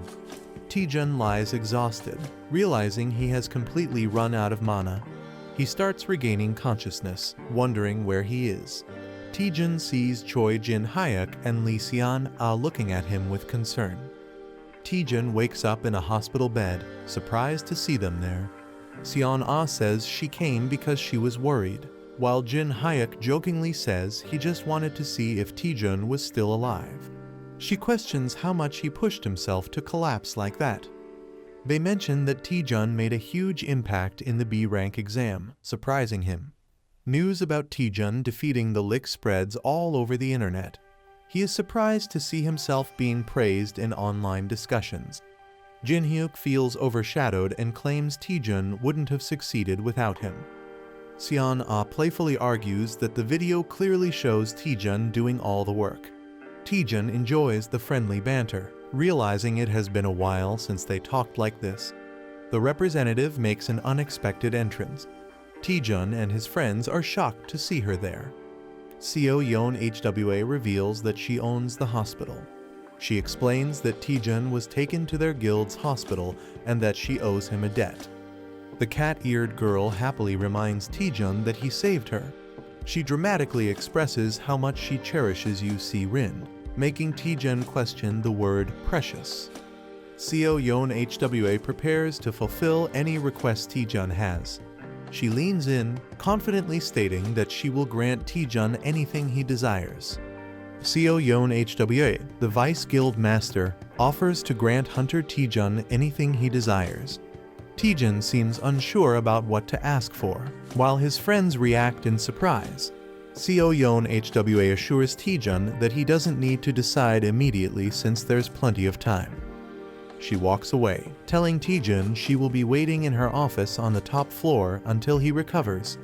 With a warm smile, Seo Yeon HWA invites Taejun to visit her once he makes a decision. Lee Seon-ah excitedly hugs Taejun, amazed at how much he has grown.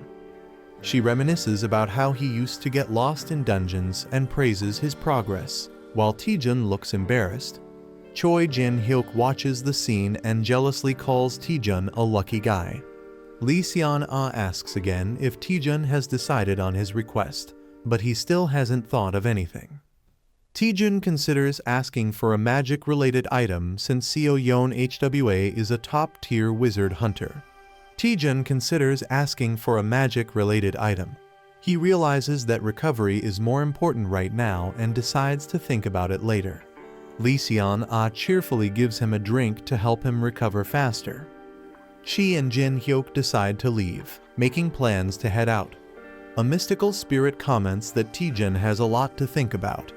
The spirit excitedly imagines a beautiful woman granting a wish, while Taejun is unimpressed.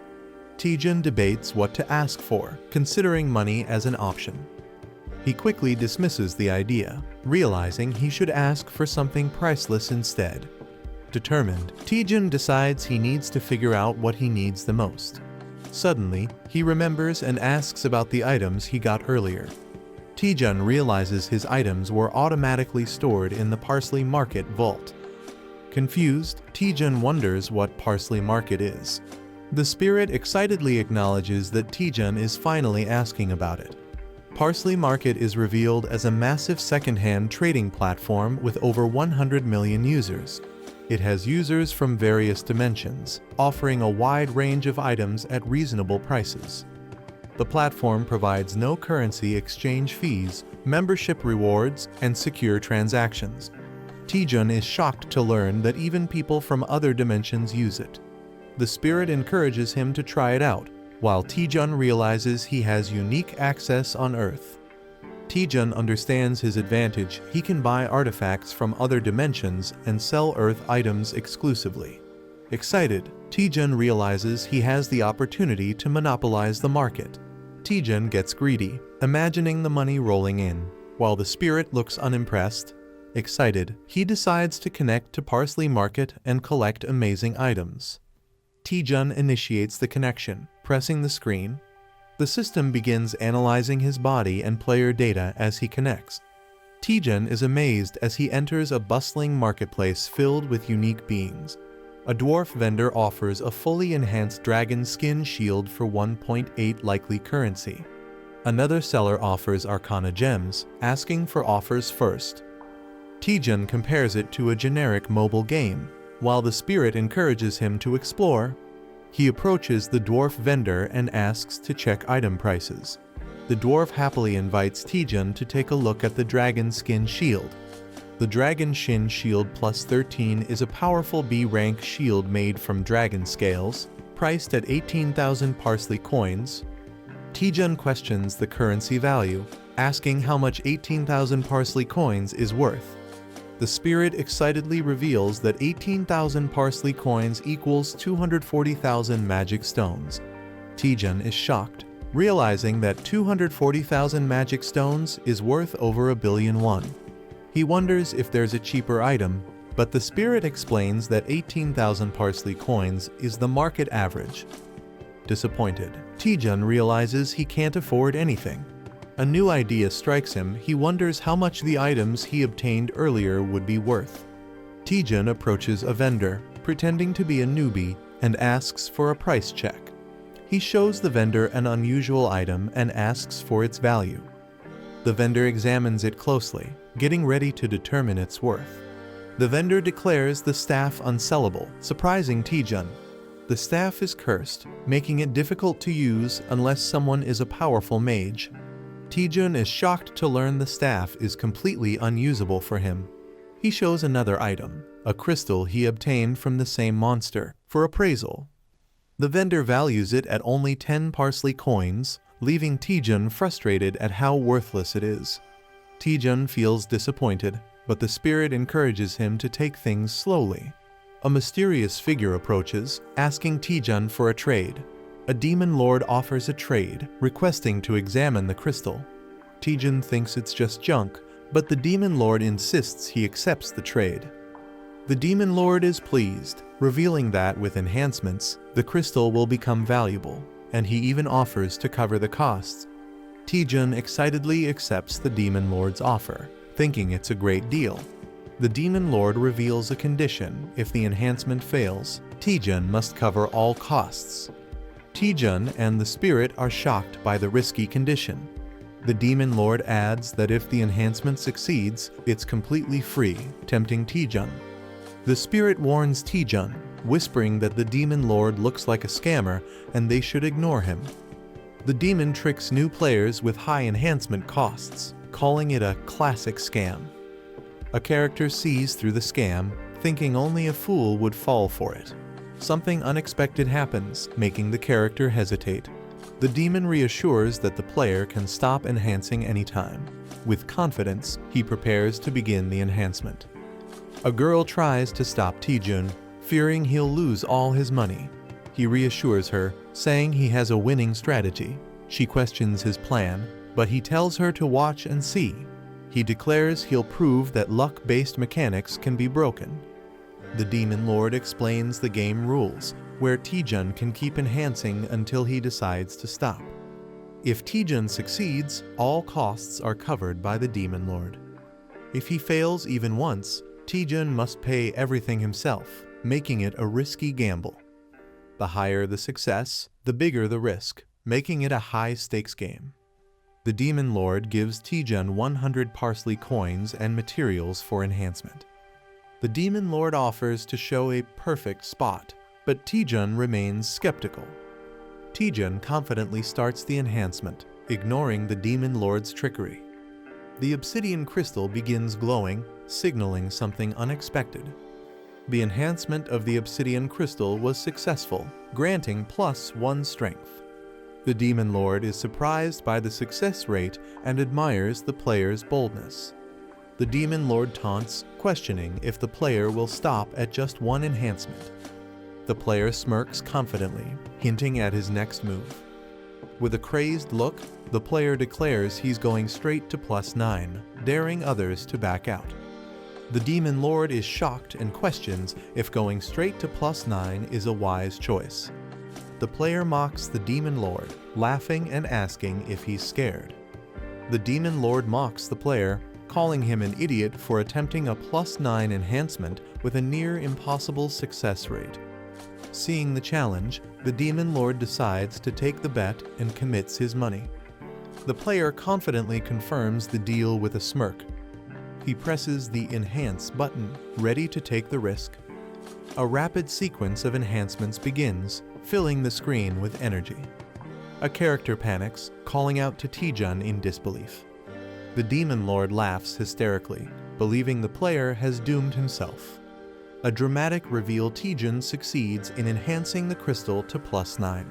The enhanced obsidian crystal now grants major stat boosts and mana recovery. The demon lord is left in shock, unable to comprehend the impossible success. The demon lord is in complete shock, unable to believe the player succeeded in enhancing to +9 without a single failure. Others suspect the player might be a game admin due to his unbelievable success. The demon lord, unwilling to let him go, plots to get him to enhance again. He tries to tempt the player by mentioning that he's only one enhancement away from max level. With a creepy grin, the Demon Lord pressures him to go all the way. The player hesitates, holding the enhanced crystal and considering full enhancement. He reveals that his success up to +9 was guaranteed due to the extraordinary growth buff. However, the chance for the final enhancement is only 10%, making failure a huge risk. Despite the low chance, the player's curiosity and excitement push him to try. Instead of deciding immediately, he suggests making a deal with the Demon Lord. The player confidently suggests going to the perfect spot for the enhancement. They arrive at Pierian Peak, a legendary enhancement spot.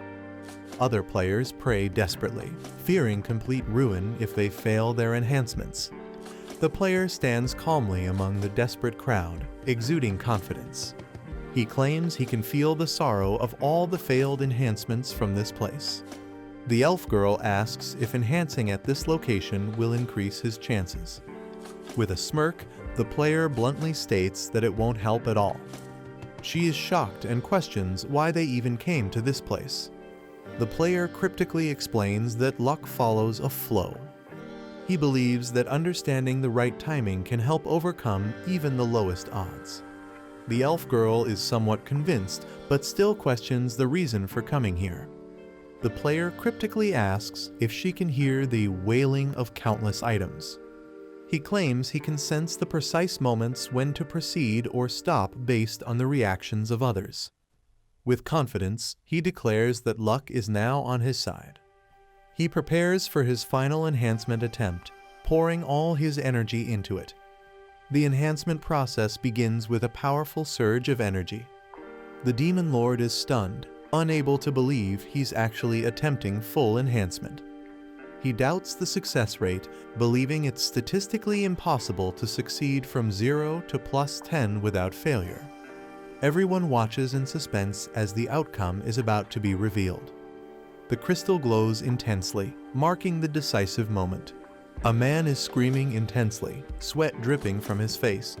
The same man shouts "See you" with excitement, while a demon and a cat-like character watch. A notification announces that the obsidian crystal of Passing Porter has been enhanced to +10, glowing with twilight energy. The star-shaped Demon Lord and others are shocked, realizing they are seeing a fully enhanced item, calling it National Power Level material. The Demon Lord angrily accuses someone of being a con artist, suspecting they used an illegal program to achieve the impossible. The man sarcastically questions who the real scammer is. He mocks the Demon Lord, accusing him of trying to extort a newbie while pretending to help. The Demon Lord, furious, threatens to report him to get him banned from the game. Instead, the man blocks the Demon Lord and happily logs out.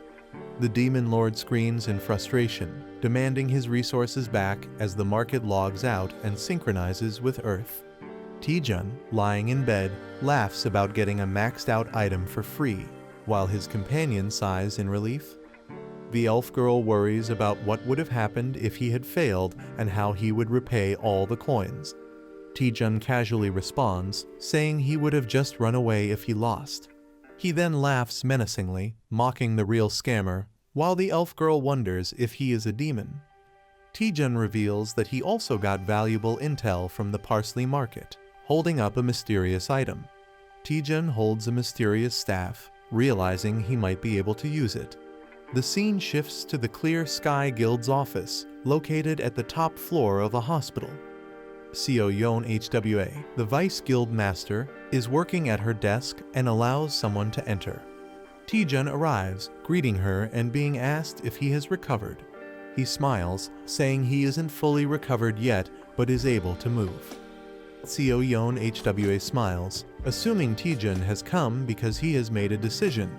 She reflects on Taejun's impressive performance, ranking first in the last assessment. She believes that if her intuition is correct, Taejun will become one of Korea's top hunters.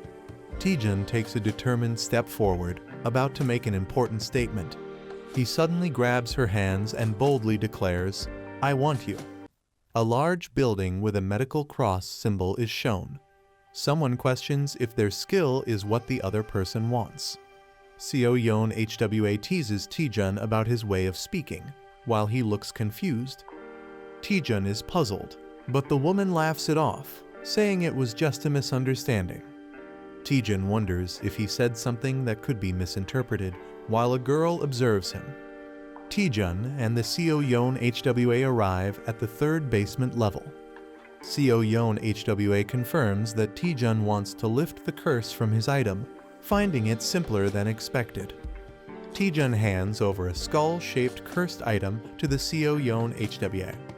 Seo Yeon HWA examines the item, confirming that Taejun obtained it when he was a D rank hunter.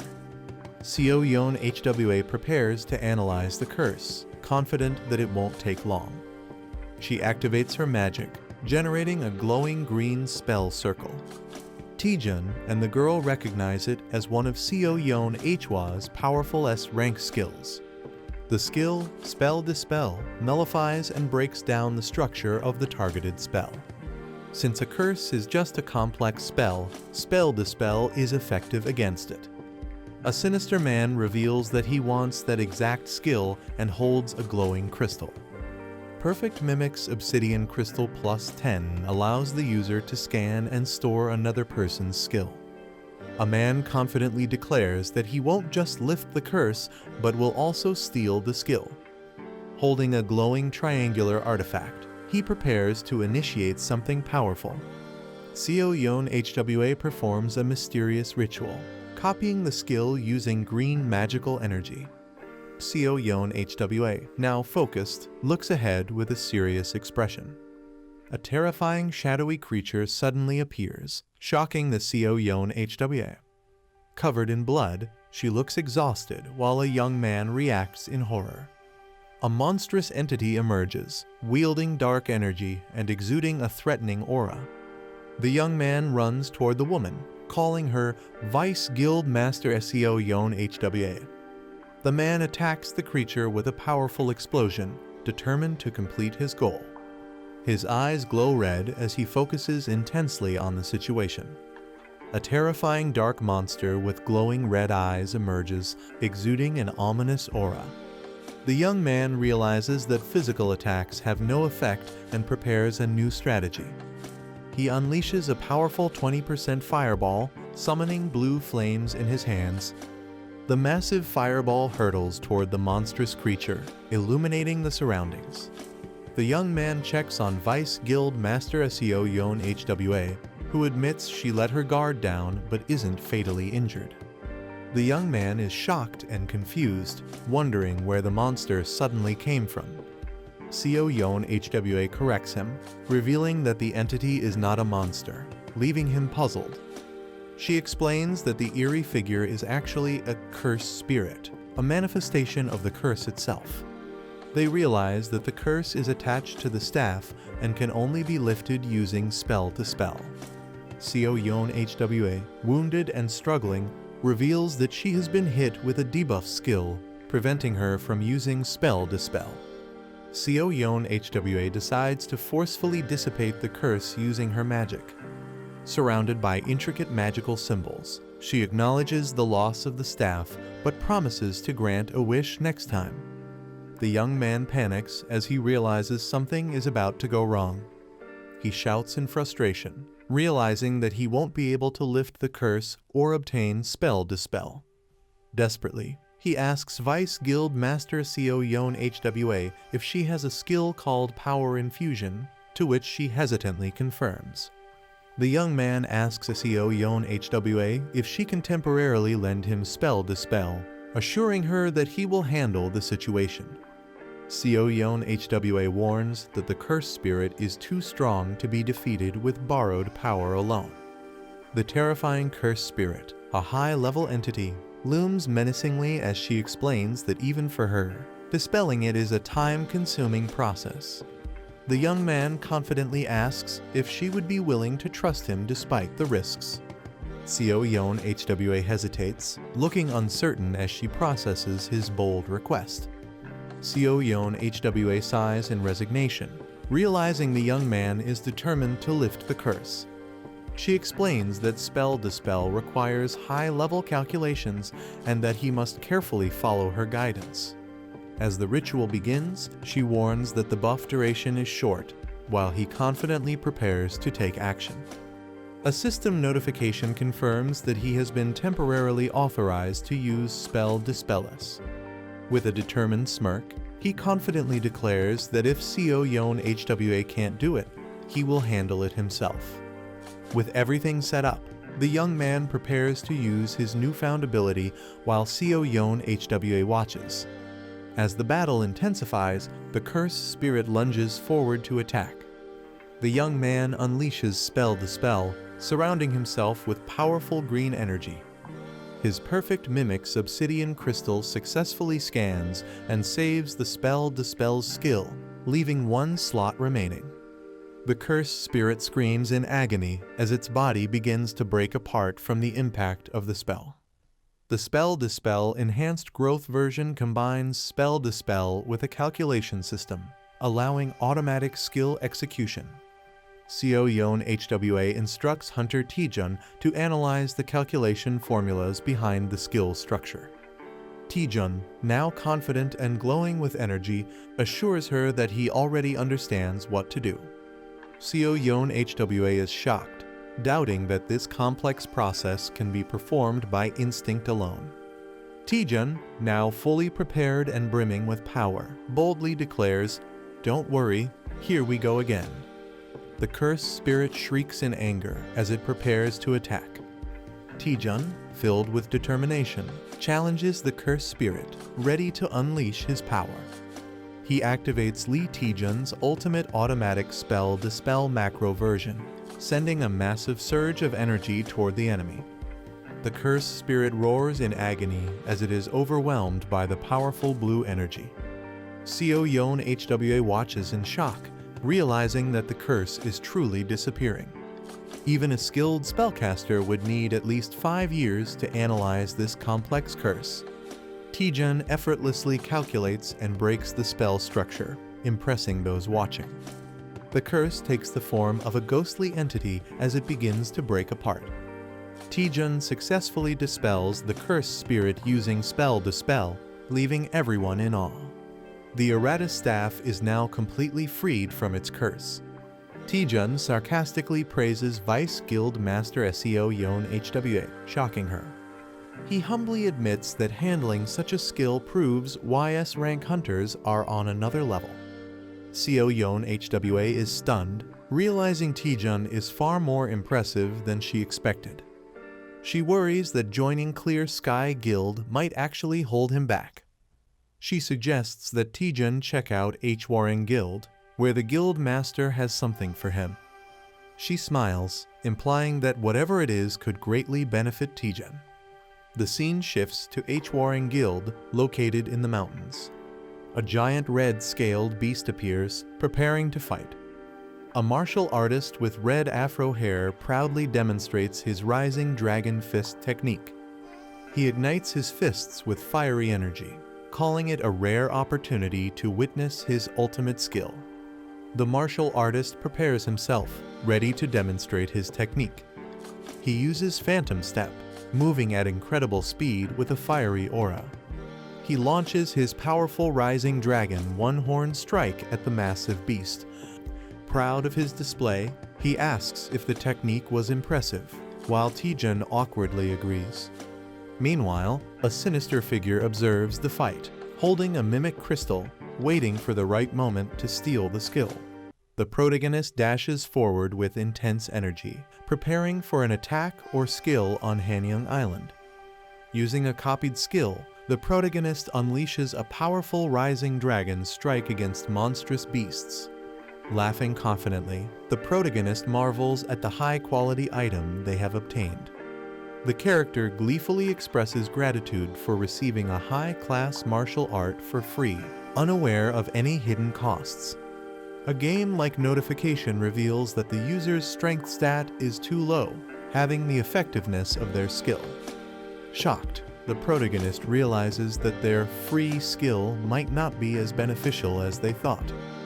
Frustrated and furious, the protagonist learns the hard way that nothing comes for free in this world. Regretting their choices, the protagonist laments not having trained their body, while a muscular figure laughs at their weakness. A system message assigns an urgent quest requiring the protagonist to practice multiple moves 2,000 times each to improve their strength. The protagonist calculates the sheer amount of effort required and realizes it will take at least 10 hours to complete. Feeling overwhelmed, the protagonist complains about how difficult everything is, despite hoping for an easy reward. The protagonist falls silent, deep in thought, possibly coming to terms with the reality of their situation. Motivating himself, the protagonist recalls his past struggles and convinces himself that this challenge is nothing in comparison. Determined, he decides to maximize his strength stat, showing a fierce and resolute expression. With newfound energy, he launches into extreme training, ready to push his limits. A cheerful character hums happily while carrying a bag, possibly bringing supplies or food.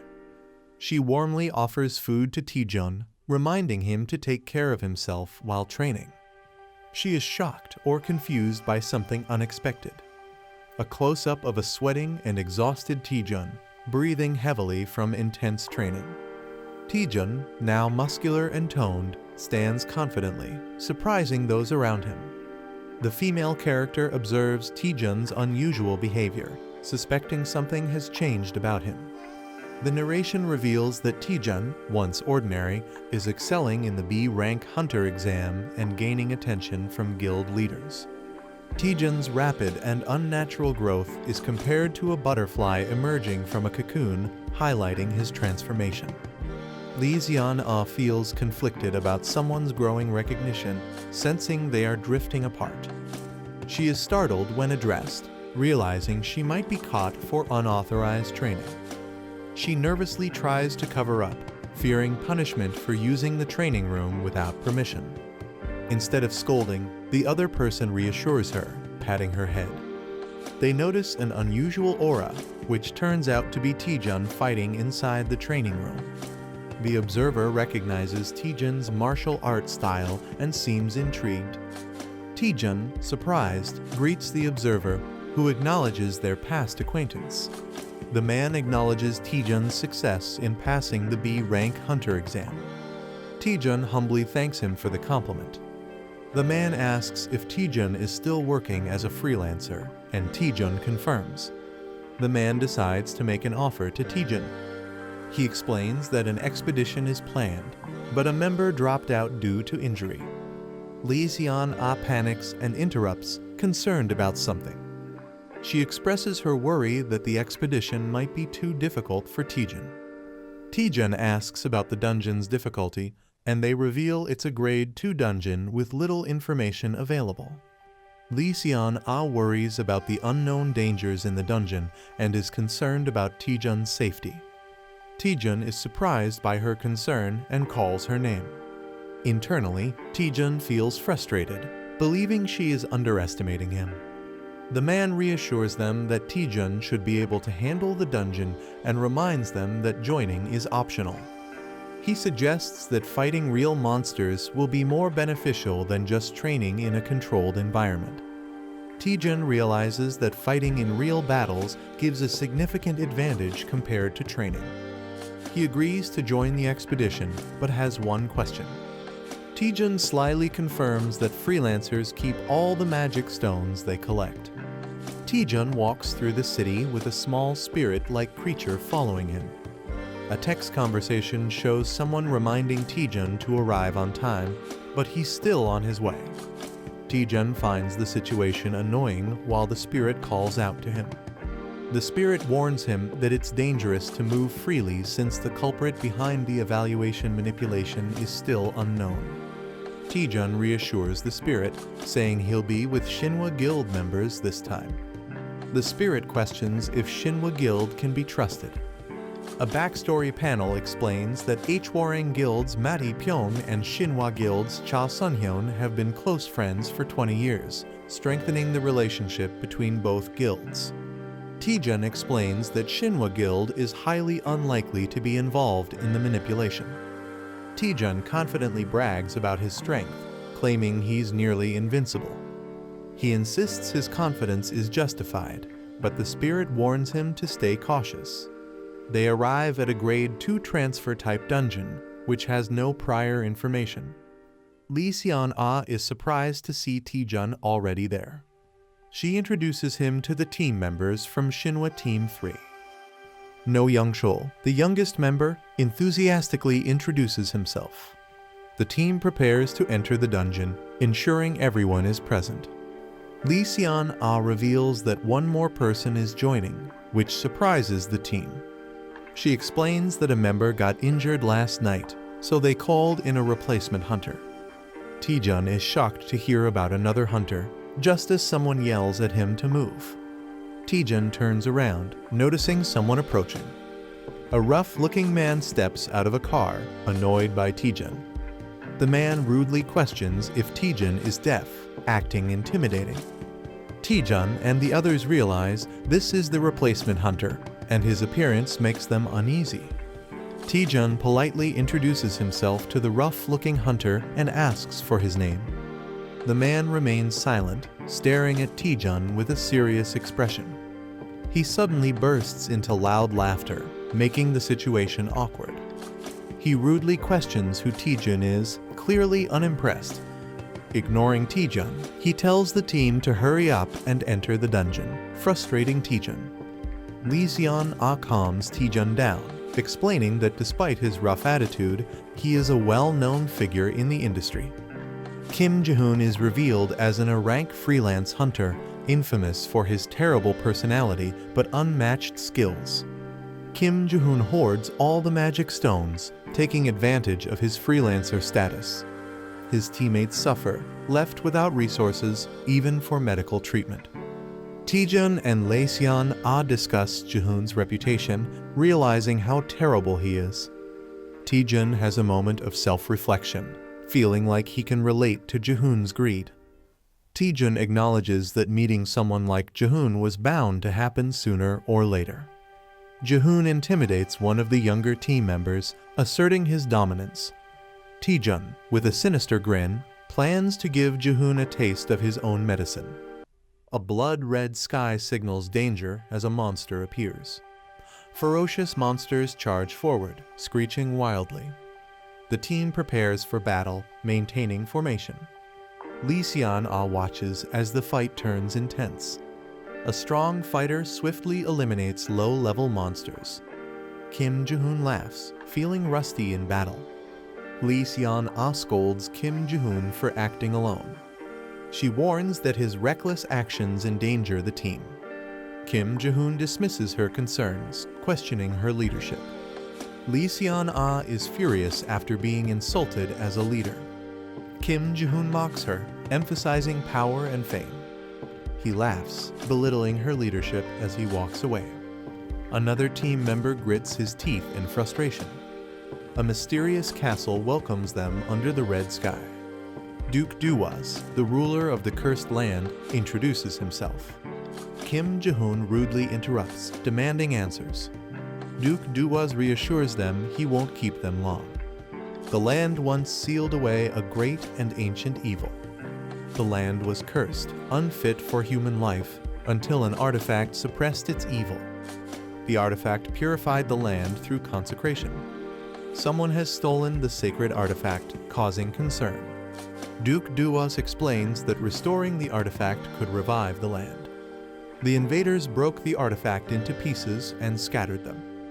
Kim Ji-hoon laughs, thinking the quest is too easy. Other members discuss the lack of a real boss monster in this quest. Lee Seon-ah realizes there are 4 artifact pieces in different locations. Kim Ji-hoon mocks her, questioning why she's even thinking about it. Kim Ji-hoon suggests splitting into pairs to search faster. Lee Seon-ah insists on staying together for safety, but Lee Taejun eagerly agrees. Lee Taejun silences her with a SHH before she can argue. A creepy smile appears as someone volunteers to team up with Kim Ji-hoon. The teams agree to regroup in the south after finding an artifact. Lee Taejun excitedly calls Kim Jae-hoon Sir, surprising him. Lee Taejun claims he was inspired by Kim Jae-hoon's words. Kim Jae-hoon enjoys wealth and power, believing skilled hunters deserve more. Lee Taejun passionately declares his loyalty to Kim Jae-hoon for life. Kim Jae-hoon laughs, impressed by Lee Taejun's mindset. He tells Taejun to stick with him, offering to help. They arrive at a graveyard, sensing eerie tension. Taejun asks about the artifact, but Jae-hoon smirks knowingly. Jae-hoon suspects monsters are lurking nearby, protecting the artifact. He prepares to fight, while Taejun requests a favor. Taejun pretends to be nervous, asking for a small task. He requests to handle a small area alone. Jae-hoon laughs and agrees without suspicion. Jae-hoon allows Taejun to handle the small area alone. Jae-hoon grows impatient, demanding the monsters to appear. Taejun swiftly eliminates the incoming monsters.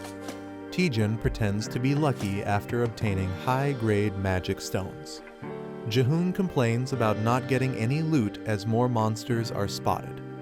Taejun effortlessly takes down 3 monsters at once. He reassures Jae-hoon, claiming he'll handle the endless monsters. Jae-hoon realizes all the monsters are appearing near Taejun. Jae-hoon starts suspecting that Taejun knew about the monsters all along. Jae-hoon laughs, doubting Taejun is smart enough to plan ahead. Jae-hoon activates a special skill he didn't want to use. He unleashes a powerful area-wide taunt, challenging all enemies. Taejun grins, knowing exactly what's happening. Lee Seon-ah observes Jae-hoon's skill but isn't impressed. She recalls that Jae-hoon possesses a taunt skill. Taejun suspiciously shows interest in Jae-hoon's skill. He smirks, realizing the skill could be useful. Taejun manipulated Jae-hoon into activating the skill, making monsters gather. A radar shows a large number of monsters hidden in the area. Someone plans to take advantage while another person lures the monsters. A man turns around in surprise, sensing something. A huge wave of terrifying monsters rushes toward him. He panics upon realizing the overwhelming number of enemies. He desperately calls for help as the monsters surround him. A calm young man reminds him that it's his assigned area. The young man sarcastically hesitates, pretending to be unsure about interfering. The desperate man yells in frustration, demanding immediate help. He smirks and agrees to fight. He activates his power, surrounded by blue energy. Using Phantom Step, he leaps into action. He unleashes Rising Dragon's Strike, causing a massive explosion. The shocked man doubts if he's really just a B rank hunter. He wipes his sweat, relieved that all the monsters are gone. He happily counts the magic stones he gained. He jokingly credits the other man's taunt skill for his victory. He suggests leaving since they've completed their mission. The other man hesitates, wanting to gather more magic stones. A bloody battlefield is filled with the remains of defeated monsters. The team celebrates finding the artifact with Taejun's help. Taejun completes the emergency quest and masters new skills. A teammate is surprised by how many enemies Taejun defeated. They discover a massive pile of glowing magic stones. Taejun acknowledges the large number of magic stones as a problem. Taejun decides to share the magic stones with his teammates. Others hesitate, feeling that Taejun is being too generous. Taejun insists that everyone deserves a reward for their efforts. Taejun smiles as he thanks Jae-hoon for sharing his magic stones. Taejun announces that he will split his and Jae-hoon's stones with the team. Jae-hoon hesitantly agrees, but looks regretful about losing his stones. The team praises Jae-hoon, mistaking him for being generous. The team gratefully accepts the shared magic stones. Jae-hoon is confused but nervously goes along with the situation. Lee Seon-ah acknowledges Taejun's clever move. Taejun reveals to his companion that his generosity is just for appearances. A mysterious castle looms under a blood-red moon. The team returns with the collected artifacts. The Lord thanks them, saying the land may be restored. The Lord requests the artifact, saying he will offer it himself. The girl hesitates while holding the artifacts. She questions the Lord before handing over the artifacts. She recalls how the artifact was lost to barbarians. The sealed evil was unleashed, destroying everything. The Lord confirms the story but gets interrupted. The girl suspiciously asks how the Lord survived. The Lord remains silent, deep in thought. He laughs, impressed that someone finally figured it out. The artifacts react with dark energy as he reveals it's too late. The Lord transforms into Duke Duwas, a high-ranking vampire. The girl realizes something is wrong with the dungeon. She suspects finding the artifact wasn't enough to clear the dungeon. She deduces that handing over the artifact triggered a new quest. Duke Duwas acknowledges the duplicate quest's true nature. The team realizes that the Lord was the final boss all along. The vampire demands the artifacts to complete his resurrection. Sion Ah stands in a trance, clutching the artifacts. A teammate shouts in panic as Sion Ah moves forward. An ambush interrupts the situation with a sudden attack. A mind-controlled ally attacks with a blade.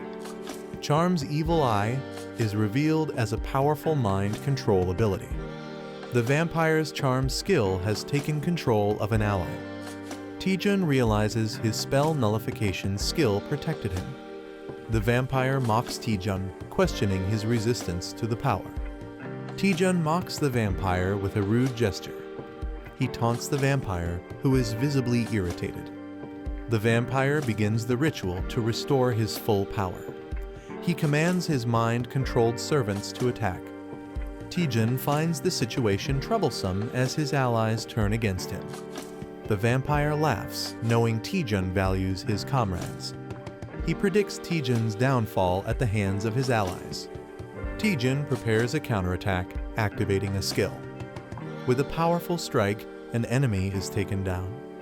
A fierce attack strikes a monstrous opponent, causing a powerful impact. A shocked vampire-like character reacts in disbelief. A confident fighter approaches a fallen enemy, preparing to say something. A devastating punch lands, sending the opponent flying with blood splattering. A fighter taunts the vampire, boasting about his strength. The protagonist smirks menacingly, enjoying his overwhelming power. The vampire panics, realizing his power hasn't fully returned. Lee Sion-ah stands in front of the vampire, ordered to protect him. Sion-ah is launched into the air by a powerful attack. Taejun, injured and sweating, warns Sion-ah about the opponent.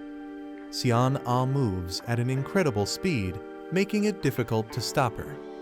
Taejun considers using a powerful attack, but worries it may be too deadly.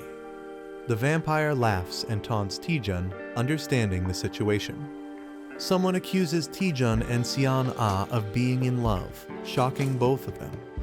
The vampire enjoys the drama, calling it a tragic love story. Taejun is confused by the vampire's words while a small spirit warns him. Sion-ah suddenly stops moving, appearing hesitant. Taejun realizes that the charm controlling Sion-ah has weakened. The vampire angrily orders Sion-ah to kill Taejun, but she hesitates. Taejun realizes that Sion-ah reacted to the vampire's words about love. He suspects strong emotions can help Sion-ah break free from the charm spell. Taejun urgently calls out to Sion-ah, preparing to say something important. A flashback shows Taejun receiving a wallet from Sion-ah as a gift last Christmas. The wallet, now a significant memory, is highlighted. Taejun awkwardly confesses that he sold the wallet on Carrot Market. He explains that financial struggles forced him to sell it, but Sion-ah is furious. Taejun realizes that making her angry is actually working to break the charm. Taejun angrily confronts the vampire, vowing to stop his powers. Taejun activates his spell nullification technique, preparing to counter the vampire's magic. Taejun unleashes his attack, targeting the vampire's evil eye while the vampire screams in pain. A powerful roar shakes the air as blue lightning surges wildly. The enemy screams in pain as a hand forcefully presses into their eye. The attacker laughs maniacally, refusing to let go. He declares that the enemy will stay like this until death, acquiring a new skill. The Eyes of Enchantment skill has been nullified. The enemy howls in agony as lightning surges through them. The enemy growls in frustration, confused about what happened to their eyes. Someone reacts in shock, while another grins and flashes a victory sign. Two fighters feel as if they were struck, questioning if their powers were broken. The enemy is in shock, unable to believe what just happened. He panics, realizing his power has never been broken before. Furious, he demands to know how his power was shattered. The protagonist mocks him, saying he'll die soon anyway. Jokingly, he tells the enemy to search for the answer online, but laughs at the irony. The enemy grins menacingly, enraged by the mockery. His bloodied hand trembles as he vows that the protagonist will be the one to die. He lunges forward, determined to kill with a bloodthirsty grin. The protagonist smirks, while a red-haired ally rushes in to attack. The enemy is struck mid-air as the team launches their attack. Taejun is surprised to see Lee Seon-ah awake, and she praises him. With a determined expression, Lee Seon-ah tells them to leave the rest to her. She calls everyone to attack, revealing the enemy can no longer use mental skills. The team unites, preparing to take down the vampire together. The vampire mocks them, but Taejun eagerly accepts the challenge. Taejun grins confidently, declaring that the enemy will be beaten. A cowboy-style fighter leaps in, ready to attack alongside his brother. No Young Chul fires his weapons, determined to prove himself in battle. The vampire is struck by powerful energy blasts, staggering backward. The team calls out to Taejun, telling him to let them handle the fight. The fighters attack together, causing the vampire to scream in pain. The vampire realizes their teamwork is flawless. He acknowledges that they are not just ordinary fighters. Lee Seon-ah prepares a powerful sword technique. She unleashes Shattering Strike, creating a massive wave of destruction. The battlefield is covered in mist, leaving an eerie silence. One of the fighters nervously asks if the battle is over. The protagonist counters with a swift, determined strike as his eyes flare with energy. An enemy combatant is blasted backward by the force of the attack. The heroine charges forward, her mystical sword gleaming amid swirling light. A burst of radiant magic overwhelms the enemy, leaving him staggered on his knees. The team quickly regroups, seizing the moment of the enemy's vulnerability. A surge of inner power is visible as one fighter channels his strength into a powerful blow. The battlefield erupts with rapid strikes, each clash echoing the intensity of the fight. Two rivals engage in a fierce duel, their clashing weapons showering sparks around them. In the dramatic climax, the protagonist stands tall as the dust settles, his resolve unshaken.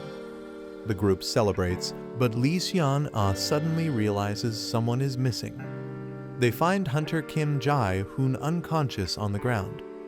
The team questions Taejun, who awkwardly avoids answering. They confirm Kim Jae-hoon's injuries are not serious and decide to head back. The group invites Taejun to join them for a meal, but he declines. Seon-ah is curious about Taejun's other plans, but he brushes it off. Taejun explains he wants to analyze the dungeon more before leaving. He considers it part of his training, looking at the mysterious dungeon. The team admires Taejun's dedication and commitment to his goal. Lee Seon-ah sighs, acknowledging Taejun's extreme passion. She admires his dedication to staying in the dungeon for research. A mysterious warning is given with a gentle touch on the face. Seon-ah warmly tells Taejun not to push himself too hard. Taejun is left speechless and flustered by her concern. The team waves goodbye, reminding Taejun not to go overboard. Taejun stands alone as a spirit questions his unfinished business. The spirit correctly guesses his real intent to study the dungeon. Taejun reflects on his past struggles, recalling how hard he worked to survive. Taejun excitedly explains that he found something interesting using parsley navigation. The navigation points to a mysterious jackpot treasure. Taejun can't resist the excitement and insists on exploring, while the spirit looks unimpressed. The spirit questions if Taejun ever studied dungeons, and he playfully claims he was a hard worker. Taejun explores a library, looking for clues. The spirit doubts the treasure's existence, but Taejun insists the navigation led them there. Taejun decides to try pulling a book like in the movies. The book triggers a hidden mechanism, revealing something. Taejun finds a secret passage and celebrates discovering hidden treasure. Taejun excitedly rushes forward to explore, but his companion warns him to wait. Taejun steps onto the ground, unknowingly triggering something. A trap activates, sending Taejun flying through the air. Taejun narrowly avoids deadly spikes and realizes the place is full of hidden traps. The navigation data suggests the traps are intentionally concealed. Taejun acknowledges the difficulty, thinking about how to proceed. Taejun decides to use a special ability to navigate the dungeon safely. Taejun summons a powerful skull-adorned staff with dark energy. The summoner calls upon Eratus using a dark ritual. A man is shocked upon recognizing the name Eratus. Eratus emerges from the summoning circle, demanding to know who summoned him. Eratus greets the summoner with an eerie presence. Eratus, the harbinger of death, introduces himself with his stats displayed. A ghostly creature screeches in fear, questioning the summoner's identity. Eratus is confused and questions how he was summoned. The summoner smugly confirms that he used the staff to summon Eratus. Eratus warns that the staff is filled with countless evil souls that could take over one's body. The summoner grins and proudly declares that he killed it. Eratus is in disbelief, but the summoner casually confirms it. The summoner mocks Eratus, questioning his authority. Eratus is struck by a powerful attack, stunned.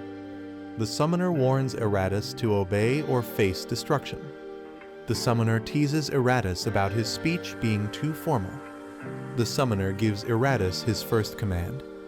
The summoner confidently orders Eratus to charge forward.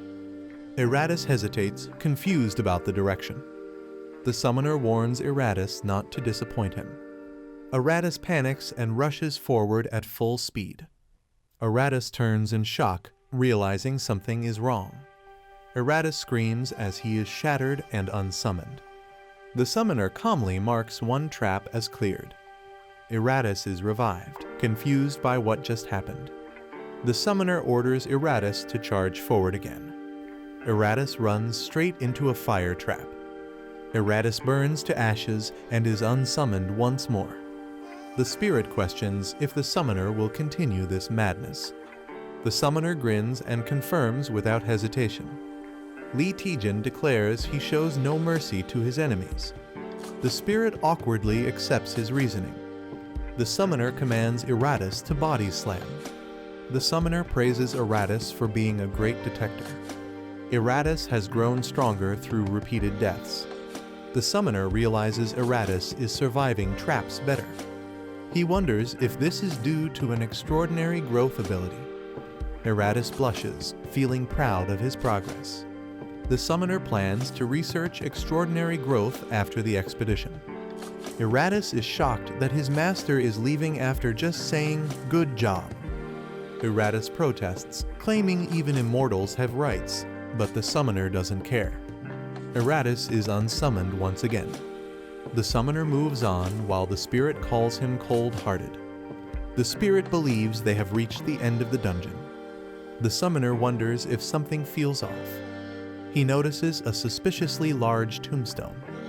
The summoner suspects something is hidden inside the massive structure.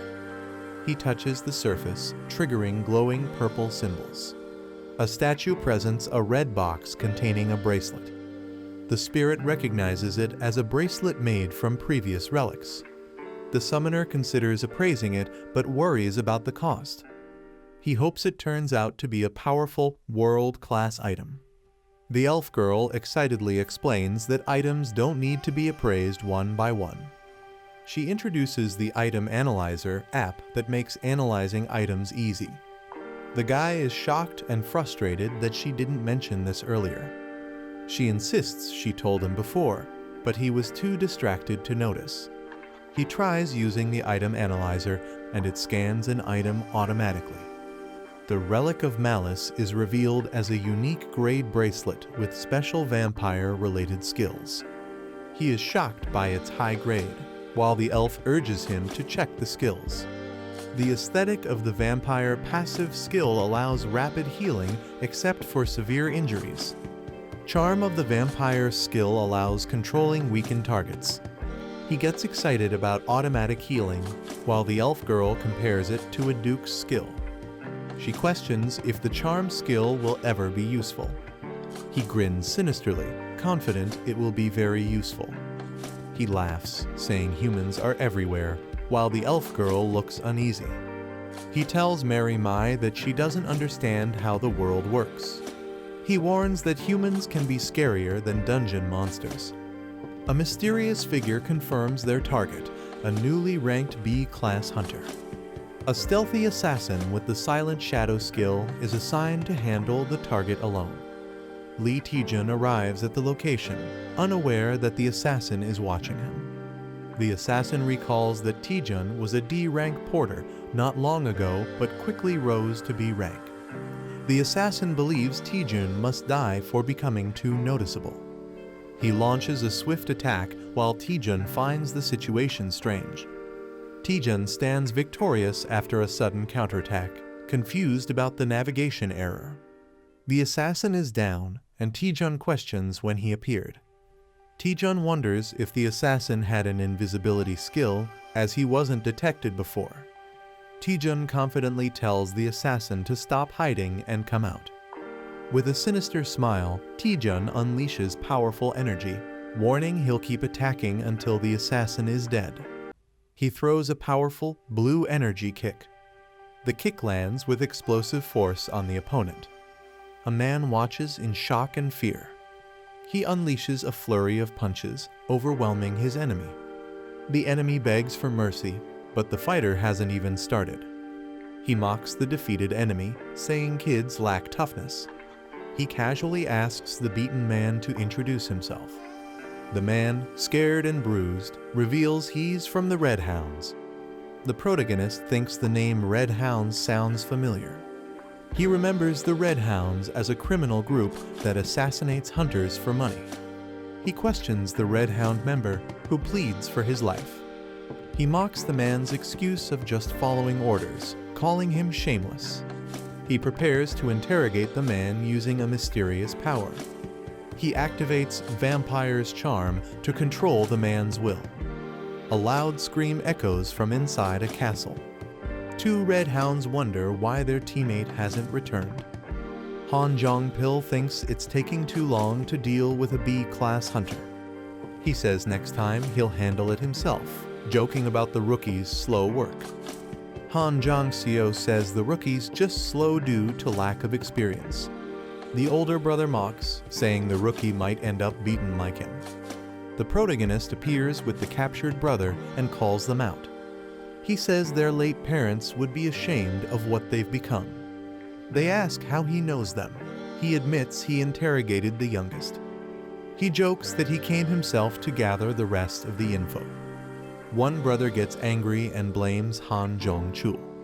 The leader defends him, saying he's too well trained to break easily. He suspects the enemy used a mental skill, while the hero mocks their trust. He jokingly gives a praise sticker, while the spirit looks confused. The Red Hounds are stunned and wonder if he's actually insane. One regrets not dealing with him personally from the start. He threatens Lee Taejun, saying he won't leave alive. Lee Taejun casually tells him to go ahead and try. The assassin prepares to use a deadly technique called Shadow Strike. Before he finishes, Lee Taejun punches him right in the face. His brother screams in shock while Lee casually comments on how boring it was. The last Red Hound hesitates, saying he's low on mana. Taejun threatens the last brother to talk or end up like the others. The Red Hounds are arrested and taken into custody by the Hunter Alliance. The brothers had planned their ambush using dungeon info. They disguised themselves as cleaners, waiting for Taejun to exit the dungeon. When he didn't come out, they went in to kill him themselves. A mysterious woman admits they got careless. In a guild meeting, she explains they expected an attack on Taejun.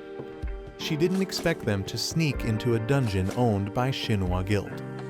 She blames herself, but someone reassures her there's no need to apologize. Taejun sensed trouble coming but didn't expect it so soon. An angry ally yells that the enemies targeted Taejun, Kangjin, and Yu Si-rin.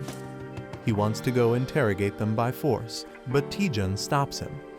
Taejun calmly reveals he already knows who's behind it all. They're surprised how easily the enemies talked during the interrogation. With serious eyes, she demands to know who's responsible. She's furious about the attacks on multiple hunters, including Taejun. Taejun silently stares, ready to expose the truth. He names the culprit, Bi Hyun-soo, the head of the Seong Guild. They're shocked to hear that Bi Hyun-soo is the culprit. The man claims he knew it just by Bi's suspicious face. Seong Guild rose rapidly in rank, known for dirty and ruthless tactics. Until now, they only had suspicions Taejun brought real proof. They trust Taejun's judgment, completely no room for doubt. The guild leader decides to bring elite members and retaliate. The man vows to protect his disciple and join the fight. He gets fired up to storm the enemy HQ and Taejun asks to come too. Taejun smiles and says he wants to see the face of the man who tried to kill him. The Seong Guild building shakes as the heroes arrive to confront Hyun-soo. The man powers up and calls out Hyun-soo, saying it's been a while. He smashes the ground, demanding Hyun-soo to come out. Guild members rush in, shouting at him and calling him insane. Someone reminds them they already know why this is happening. The woman from the Chunjeon Guild demands Bi Hyun-soo be brought out now. She threatens to burn the whole building down if he doesn't show up. She orders her guild to begin the attack. The guild unleashes powerful magic, striking the building with green energy. A man desperately bangs on a vault door, calling for his boss. The boss is panicking as he's told 2 guild leaders have broken in. He curses his situation, blaming himself for hiring incompetent people. He angrily questions where everything started to go wrong, blaming Lee Taejun. Planning to flee, he decides to take the money and escape unnoticed. He hears a sudden noise and looks back, startled. Someone finds his hiding place and taunts him. Shocked, he recognizes the intruder. A creepy man introduces himself as B-class hunter Lee Taejun with a chilling smile. A surprised man asks how Lee Taejun got there, and Taejun casually replies he walked. Taejun enters confidently, saying he's great at finding people. The seated man suspects Taejun wants something for showing up secretly. He offers Taejun a suitcase full of money, asking if that's what he wants. Taejun is stunned by the cash, but his spirit companion warns him to stay focused. Taejun refuses the money, saying he's not after dirty cash. He steps closer, saying there's just one thing he wants to confirm. Taejun accuses him of rigging the promotion exam and suspects another person is involved. The man is shocked, but Taejun insists he already knows most of the truth and wants honesty. The man angrily claims he acted alone in rigging the exam. Taejun laughs, realizing his bluff didn't work. Taejun decides to just beat him up and take him in. The man glares furiously, insulted by Taejun's confidence. He mocks Taejun, summoning dark power to intimidate him. He says he only fears top hunters, not someone like Taejun. Taejun recognizes the dark energy and braces himself. The man smirks, thinking Taejun would have avoided all this by accepting the bribe. Taejun wonders if he should have taken the deal, but his companion freaks out. Taejun realizes that if dark matter is real, things might get dangerous. Dark matter absorbs energy, blocks attacks, and drains mana, making it nearly unstoppable.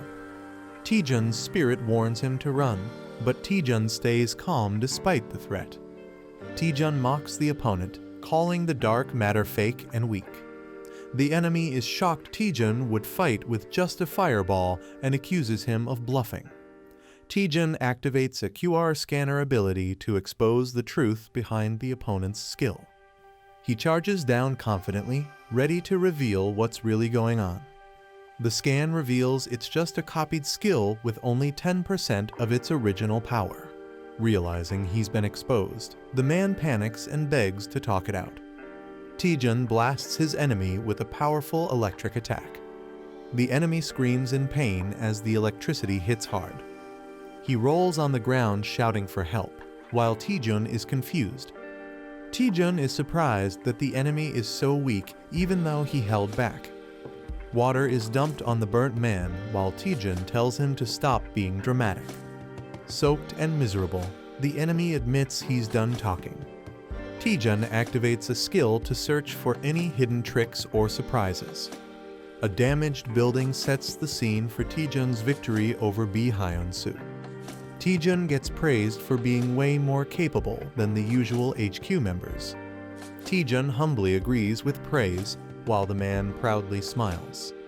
The guild master jokes he held back, or the building would have been destroyed. Taejun asks about guild master Seo, and the red-haired man says she's gathering evidence. A portal opens, and guild master Seo arrives just in time. Seo Yeon HWA confirms she found solid proof of exam tampering at the main office. She says some officials were involved, but they've already escaped overseas. She clarifies that Bi Hyun-soo rigged the exam with help from corrupt officials. The man gets angry about how people will do anything for dirty money. Furious, he grabs Bi Hyun-soo and scolds him for thinking money could solve everything.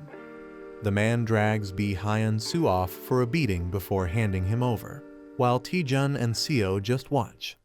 Seo Yeon HWA thanks Taejun for catching Bi Hyun-soo in his secret hideout. She says they're once again in Taejun's debt, but he says he did it for his own reasons. Taejun explains he wanted to uncover any hidden forces involved in the corruption. He doubts Bi Hyun-soo acted alone and suspects a bigger plot. Taejun lists dark magic, liches, and assassins too much for one person to manage alone. He believes Bi Hyun-soo had help, and he wants to bring down every last one of them. Taejun declares anyone who commits evil should face justice plain and simple. Surprised, Seo comments on Taejun's unexpectedly righteous side, and he just smiles. Seo asks Taejun if he found the people helping Bi Hyun-soo behind the scenes. Taejun gives a quiet, knowing smile in response. Somewhere else, someone lies and says there was nothing found. News reports confirm Bi Hyun-soo confessed to the exam rigging after his arrest. A furious man, Go Young-min, is frustrated Bi acted recklessly and hired assassins. He starts to panic, worrying that the consequences might reach him too. He reassures himself that the sealed contract should keep him safe, then someone knocks. Nervously, he tells them to come in, sweating with tension. His vice guild master, Cho Yang-ti, enters and says someone wants to meet him personally. The masked visitor waits in the lobby, and Go Young-min wonders if it's someone from a known guild. The vice guild master says the visitor is masked and unidentifiable. The visitor left a cryptic message, "Flying Fly," which shocks Go Young-min. Panicked, he shouts to let the visitor in immediately, wondering if Bi Hyun-soo betrayed him. As the masked person enters, Go Young-min anxiously questions if their secrets were leaked. The masked man removes his disguise, and Go Young-min is stunned it's Lee Taejun. The vice guild master recognizes Taejun from the B rank assessment. Confused and nervous, the guild members wonder why Taejun is here. Go Young-min puts on a fake smile, wondering if Taejun came to blackmail him. Go Young-min suddenly bursts into maniacal laughter, completely losing it in front of everyone. Hunter Lee Taejun throws enemies like a whirlwind, shocking everyone around. Someone shouts at Yang T in confusion as he suddenly moves. A girl screams, "Stop him," while falling in terror. Taejun charges wildly through the hall while others rush to stop him. Someone screams, begging Taejun to stop and questioning his sanity. Taejun laughs maniacally as he moves with insane speed. The bald man commands Yang T to stop Taejun immediately. A purple attack is launched as Taejun is mid-flip, and someone yells in anger. A powerful energy blast explodes as someone screams Taejun's name in fear. An impressed voice praises Taejun's strength, calling him Hwaryong Guild's true number one. The bald man acknowledges the girl's flawless technique that restrained him instantly.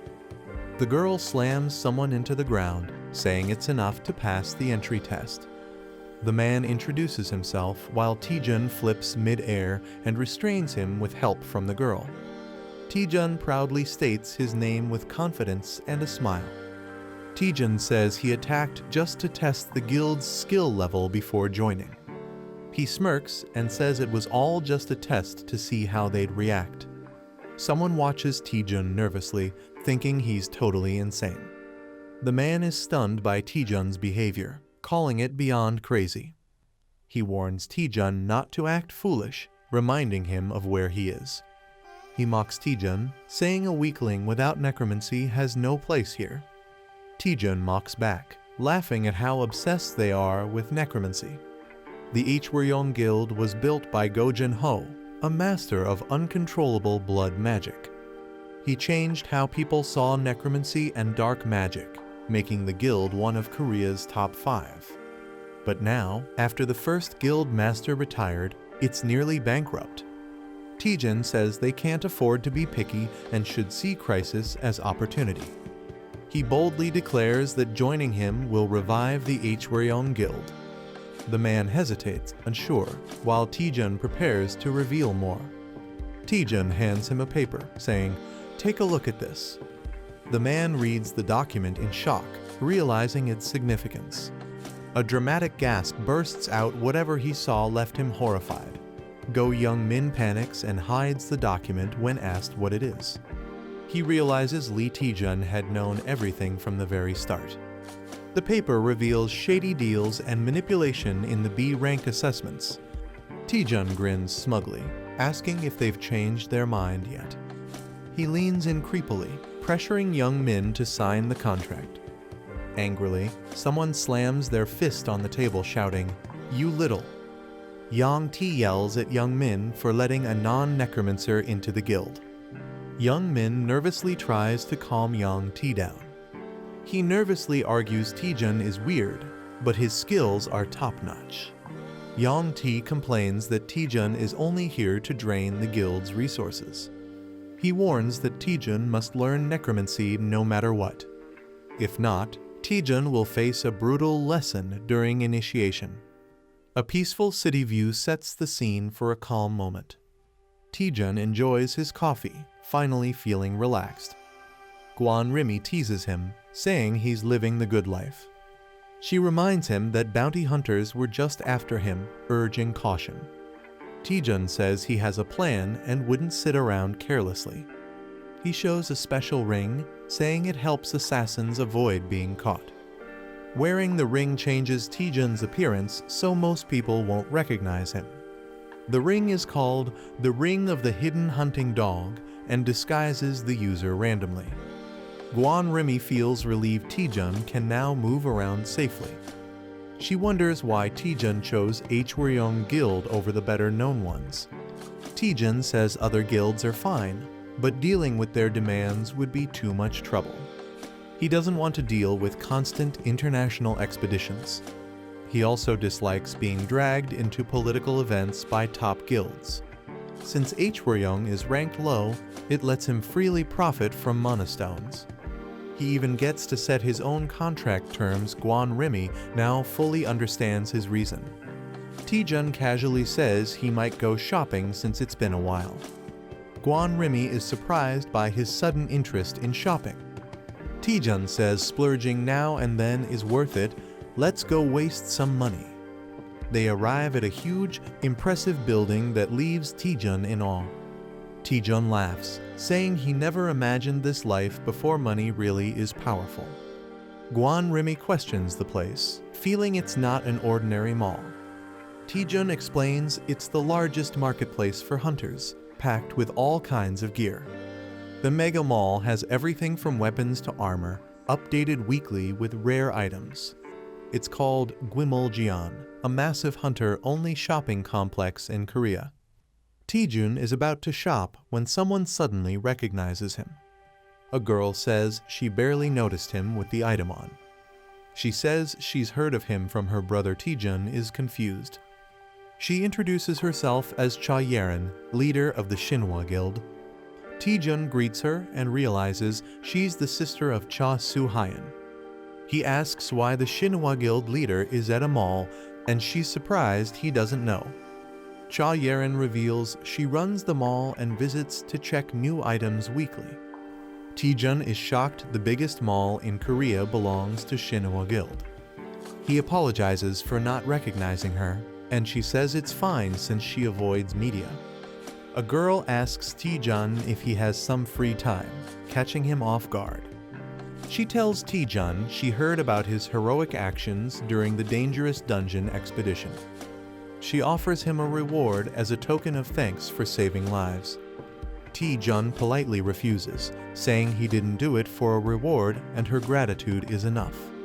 She smiles softly and agrees not to insist further. Still holding a gift, she hesitantly asks if he's really sure about refusing.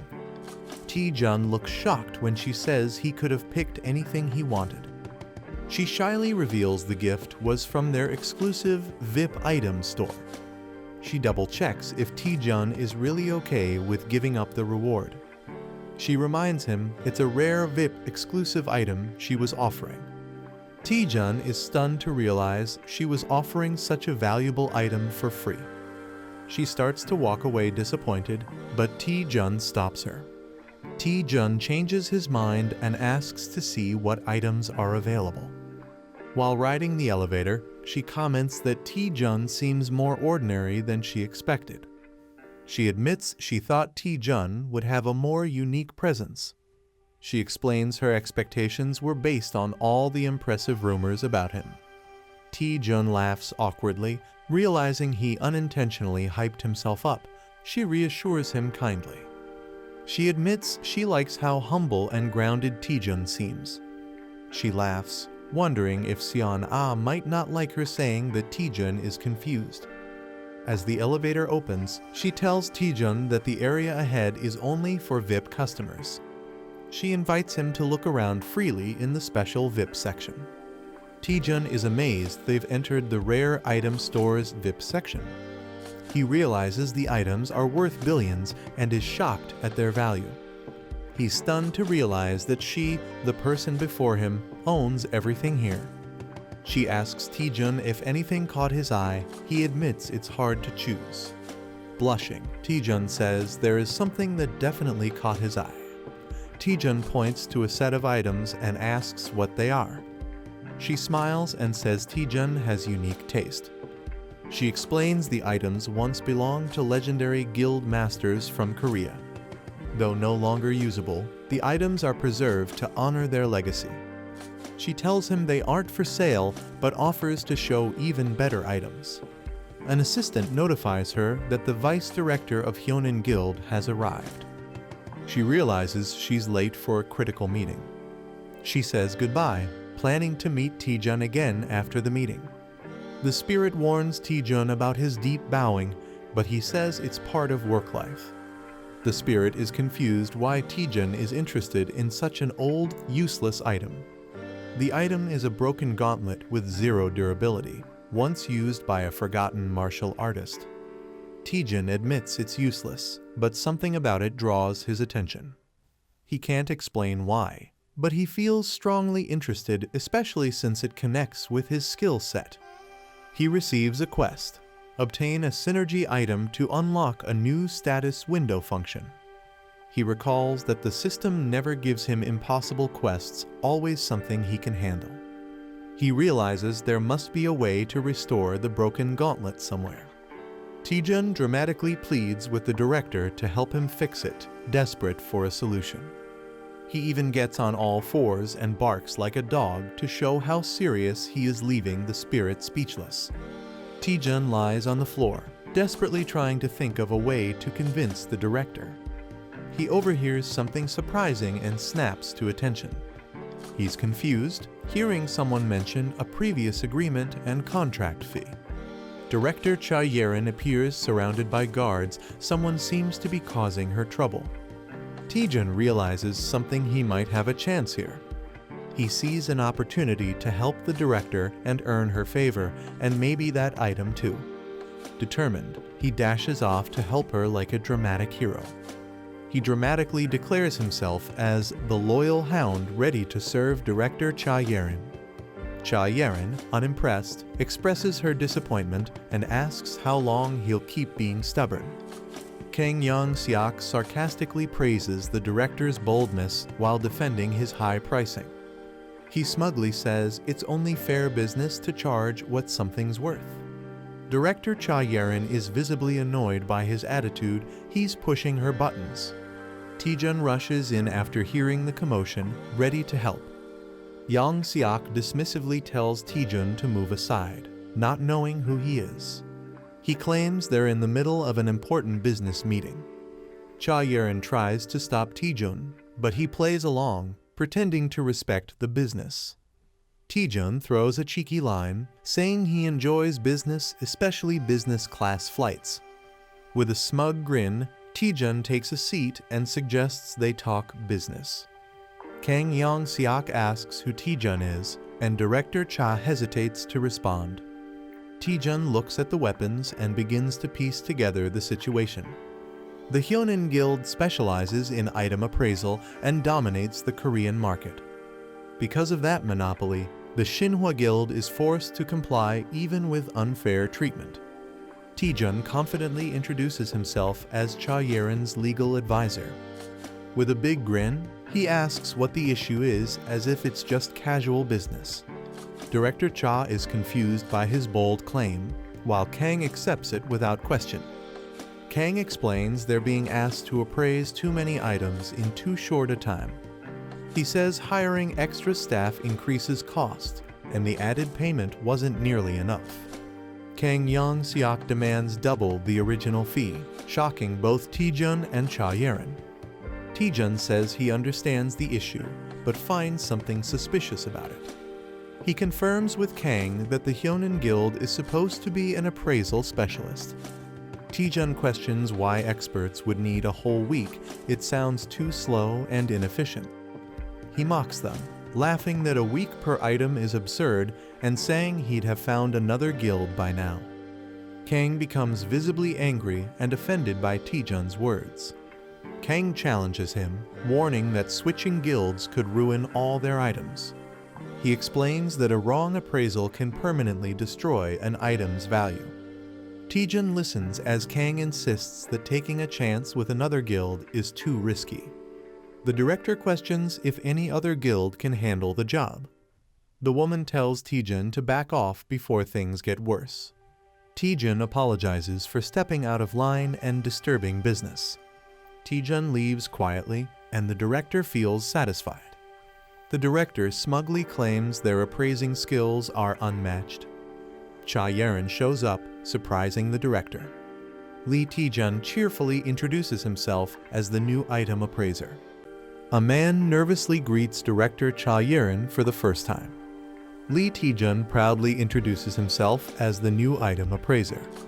Taejun excitedly examines the weapons laid out on the table. Taejun confidently assures Director Cha the appraisal will be quick. Taejun eagerly suggests starting, surprising Director Cha. Taejun asks the other appraisers to leave, calling it a trade secret. The older appraiser is shocked and mutters that this is ridiculous. He angrily warns Taejun that lying could lead to legal trouble. He mocks Taejun and tells him to stop pretending and leave. The appraisers mock Taejun for claiming he can finish in 1 hour. Taejun pulls out a necklace and asks them to look at it. He says he already checked this item earlier out of curiosity. Taejun reveals he finished the appraisal in just 10 seconds. He jokes that even he could become an appraiser at this rate. The boss tells his assistant to confirm if the appraisal is real. As the assistant reaches for the item, Taejun stops his hand. Taejun grabs and twists his arm, warning not to act without certainty. The assistant, shocked and hurt, says he doesn't want to be treated like this. Taejun tells the deputy director he must also risk something if he wants proof. The deputy director bursts into laughter, amused by the situation. He agrees to the bet, saying Taejun finally makes sense. The condition: if Taejun can't appraise all items in 1 hour, he loses. The deputy director wagers 1 billion won and asks what Taejun will risk. Taejun laughs and praises the director's boldness. As tension builds, Taejun suddenly agrees to the bet with a firm deal. Taejun ups the stakes dramatically by adding 10 billion won more. Everyone is shocked, and someone yells out, questioning Taejun's sanity. Director Cha questions how Taejun plans to appraise everything and handle 10 billion won. Taejun confidently says he already has a plan. Taejun asks Director Cha to check the item's appraisal status. She's shocked to see the cape is already fully appraised. She's stunned and wonders how it's possible, while Taejun smiles. The spirit reveals the secret Taejun used the new Item Analyzer feature. She wasn't sure it would work for others until now. Director Cha realizes the appraisal data can be shared with others. Taejun celebrates, dreaming about making a fortune as an appraiser. Director Cha is surprised Taejun really did the appraisals. Taejun proudly announces all the items have been appraised. Shocked, Director Cha is told to check the items herself. She places her hand over the weapons to verify. She sees detailed information about each item instantly. She's amazed the data appears instantly, unlike normal appraisals. She asks Taejun in awe how he pulled this off. The deputy director stands frozen, shocked by what he sees. Taejun laughs and teases the stunned deputy for looking shaken. Taejun smugly reminds the deputy he warned him not to bet without certainty. Taejun lightly mocks him, offering compensation and sarcastic advice. The deputy director loses it and grabs Taejun, accusing him of scamming. He lashes out, suspecting everyone is in on the trick. Director Cha calmly tells him to look at the proof himself. She confirms the contract states he owes Taejun 10 billion won. Taejun grins and tells the deputy to stop whining and pay up. Devastated, the deputy drops to his knees, unable to believe it. In denial, the deputy convinces himself it must all be a bad dream. The deputy director loses his mind, laughing hysterically and calling everything a dream. The girl feels pity as the boy grins oddly with a strange monocle on his eye. She thanks Taejun but warns him that his actions can't be ignored. She says his skills could revolutionize item appraisal and destroy the market overnight. She's shocked and asks how he managed something so impossible. He laughs nervously and says it's a trade secret. Taejun brings up a forbidden antique, saying he found it interesting. He offers a hint about his technique in exchange for the antique. She hesitates, surprised that he wants the item so badly despite the rules. He celebrates excitedly after getting approval to take the antique. She casually sits and asks him to explain. She directly questions how he appraised the items. He stays silent with a smirk, not answering right away. He begins to respond while a tall building is shown. Outside a store, someone thanks the director. She waves goodbye while he happily holds the antique. Someone asks the director what she found out. She says he told her everything before leaving, surprising the other person. She exhales softly, smiling with mixed emotion. He claims the secret is listening to the item's voice, baffling others. She suspects he never planned to reveal the truth or simply couldn't. She warns she won't let Taejun off that easily. With determination, she vows to recruit him into their guild. He laughs maniacally after finally getting a mysterious item. Taejun clings to the item like it's his true love. The girl tells him the item is now just useless junk. Taejun asks if the item can be fixed. He admits with a grin that he has no clue how to repair it. Still hopeful, he believes he'll figure something out. The girl suggests posting about it on Parsley Market. She explains the market has people from many dimensions who might help. She tells him he can post using just the status window. He gets ready to post something using the virtual screen. He asks if anyone can repair the broken spirit sword. He wonders if the post will help. She's unsure but smiling. He says it's not urgent and expects someone to reply eventually. He shifts focus to more important items lying in the room. He laughs about tricking someone to get these powerful tools. She notices all the weapons have holy attributes. She questions why holy items are needed for a black magic guild. He reveals the ceremony will involve dark summoned monsters. She's confused why he's using items in a duel where they're forbidden. He smirks and tells her to just watch how he handles it. The Worm Guild welcomes Hunter Lee Taejun. Taejun arrives earlier than expected and is being guided in. The man says preparations for the duel are already complete. It's revealed that the duel is against Deputy Leader Jo Yangti. A special arena is prepared to witness Taejun's necromancy skills. They enter a dark arena where a grim opponent awaits. Taejun and his guide walk past a strange crowd of bald men. Taejun suspects the guild is trying to mess with him. He thinks they want to humiliate him for being weak at necromancy. He always felt something was off, but now it's clearly worse. The girl wonders why all the necromancers are bald. She panics after learning dark mana may cause baldness.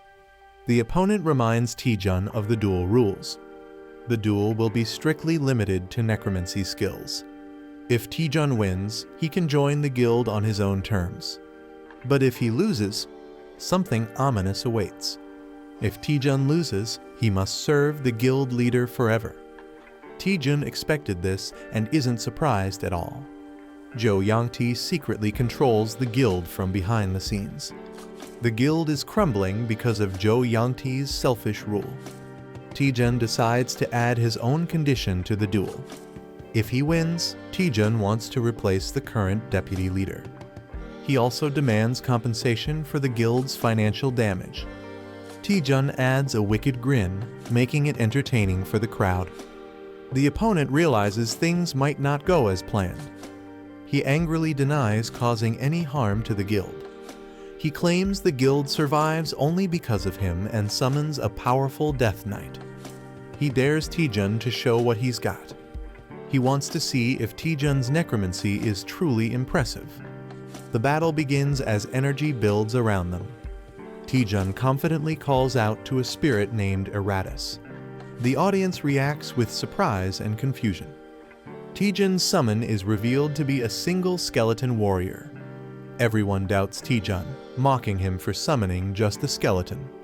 The guild leader laughs at Taejun for summoning just a skeleton. Taejun orders Eratus to attack. The skeleton responds loyally. Eratus delivers a powerful blow during the clash. The opponent is shocked that his Death Knight's armor broke instantly. Taejun grins, taunting that light magic melts darkness. Taejun jokes about the new gear while Eratus humbly compliments it. It's revealed Eratus wields holy power rare for a skeleton. The enemy refuses to believe it's possible. He's stunned by the existence of a holy attributed skeleton warrior. Mana exists in fire, holy, earth, wind, dark, and water elements. Each attribute has power differences that affect battles. Eratus was once a dark-type skeleton under his master. After training, Eratus evolved to resist holy mana. Taejun commands Eratus to strike as the Death Harbinger. Eratus charges in while an ally yells at him to dodge. Eratus slams down a powerful attack, shaking the floor. A demon prepares to counter with a massive red blade. The demon's slash lands hard, shaking the battlefield. He mocks the idea that darkness can defeat light. Taejun commands Eratus to unleash his secret weapon. Eratus prepares to fight alone, holding divine gear. Eratus starts reciting creation verses, confusing enemies. He grips the holy relic, ready to activate its power. Eratus declares, "Let there be light," summoning holy energy. A skeleton holds a golden relic tightly. A powerful burst of light forms around the skeletons. The light explodes, blinding everything nearby. The enemies panic, shouting in fear at the sudden light. The blinding light is so pure that it purifies even souls. The enemies panic, shocked by the skeleton's divine power. A massive explosion of light overwhelms the area. A man smirks and declares the match is over for Jo Yangti. The skeleton Eratus wins by surviving until the end. It's weak, but slowly takes small damage over time. The skeleton is praised for being incredibly durable. The opponent panics while the victor demands the promised rewards. The victor demands everything the opponent gained from the Worm Guild. The crowd is shocked, wondering if he will claim all the rewards. The defeated enemy regrets not having more time to fight back. A hidden plan is revealed where Bi Hyun-soo was secretly tipped about the Lick's relic. Secretly, evidence was gathered to blackmail Ko Youngmin during his deal. The plan was to take full control of the Worm Guild. Lee Taejun stands confidently as the enemy kneels, furious. The defeated man curses him for ruining everything he worked for. The man refuses to surrender and reveals a dark, forbidden item. He threatens to destroy everything if he can't win. The crowd panics as he lifts the cursed heart, ready to act. Laughing madly, he shouts that they will all die together. People scream in terror as dark energy floods the area. A boy scans the situation seriously with glowing blue eyes. The cursed item is recognized as a deadly, suicidal weapon. The forgotten heart drains life and summons a cursed being from another world. The man laughs wickedly, accepting death and cursing Lee Taejun. A terrifying creature emerges from the dark portal. The summoned being, called the Black Death Bride, appears ominously. The onlookers panic, realizing they are all doomed. People scream in terror and try to run away from the cursed monster. Some manage to nullify the deadly curse effect on themselves. The Black Death Bride unleashes powerfulest grade curses immediately. Witnesses stare in horror, questioning what kind of monster it is. An old man steps forward and offers help to Hunter Lee Taejun. He introduces himself as Go Jin-ho, the former guild leader. Taejun is surprised, asking when Go Jin-ho arrived. Go Jin-ho comments that the summoned skeleton is no ordinary one. Go Jin-ho notes that the summoned skeleton feels more like a lick due to its high intelligence. He tells Taejun they need to handle the evil spirit before it worsens. Blood magic bursts out as they attack the Black Death Bride. The monster screeches in pain, caught in a fierce assault. The Black Death Bride shrieks in agony but remains strong. Go Jin-ho observes that a demon summoned with a life sacrifice is incredibly sturdy. He decides to escalate the attack using stronger blood magic. A massive, explosive blast of red energy is unleashed toward the monster.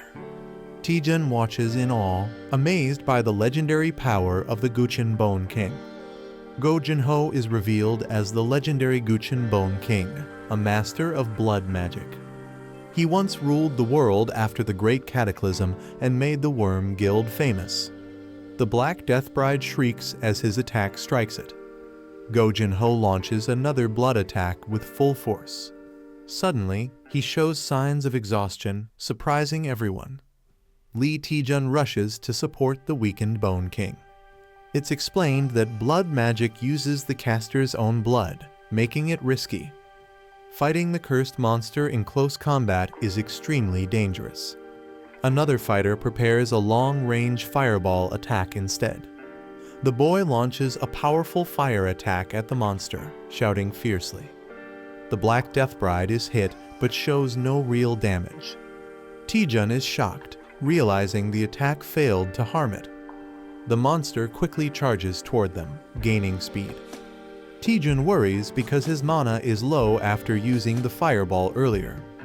The Black Death Bride gets struck by a powerful light attack. Eratus charges forward, vowing to protect his master. Taejun yells at Eratus for disappearing during the fight. Eratus awkwardly admits he was weakened by too much light earlier.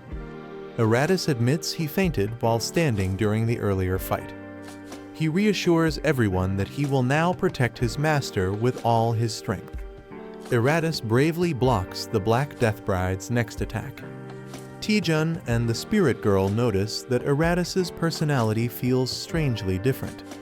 Eratus fiercely attacks the Black Death Bride with holy light. The Black Death Bride counters and grabs Eratus, overpowering him. Eratus screams in pain as purple energy surrounds him. Taejun shouts Eratus's name in shock as he is engulfed by the attack. Taejun panics, realizing even divine power isn't enough to defeat the monster. Eratus struggles to stand and tells Taejun he must survive without him.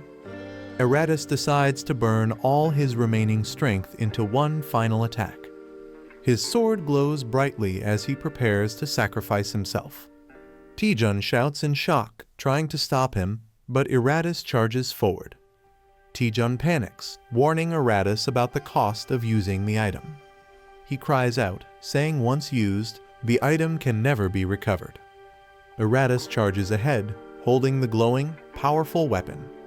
Taejun screams in despair, knowing it's a one-time item worth 8 billion won. Eratus swings the glowing sword with all his strength. A blinding golden light floods the entire area with overwhelming power. The Holy King's gambling card is activated as Eratus strikes. Go Jinho watches in amazement, calling Eratus an unbelievable skeleton. He notes that Eratus can not only use holy items, but also wield the holy sword. The Black Death Bride screams in agony as the light overwhelms it. A system message announces the Black Priest is defeated and Eratus's holy durability slightly increases. Taejun scolds Eratus for using the powerful weapon too early. Eratus apologizes, explaining he only did it to protect his master. Taejun sighs, frustrated but unable to stay angry at him. He admits that despite the heavy debuff, the Holy King's star cluster's power is extraordinary. Taejun realizes recharging the Holy King's star cluster costs an astronomical amount. He jokes that it would be easier to just buy a new one because of the insane cost.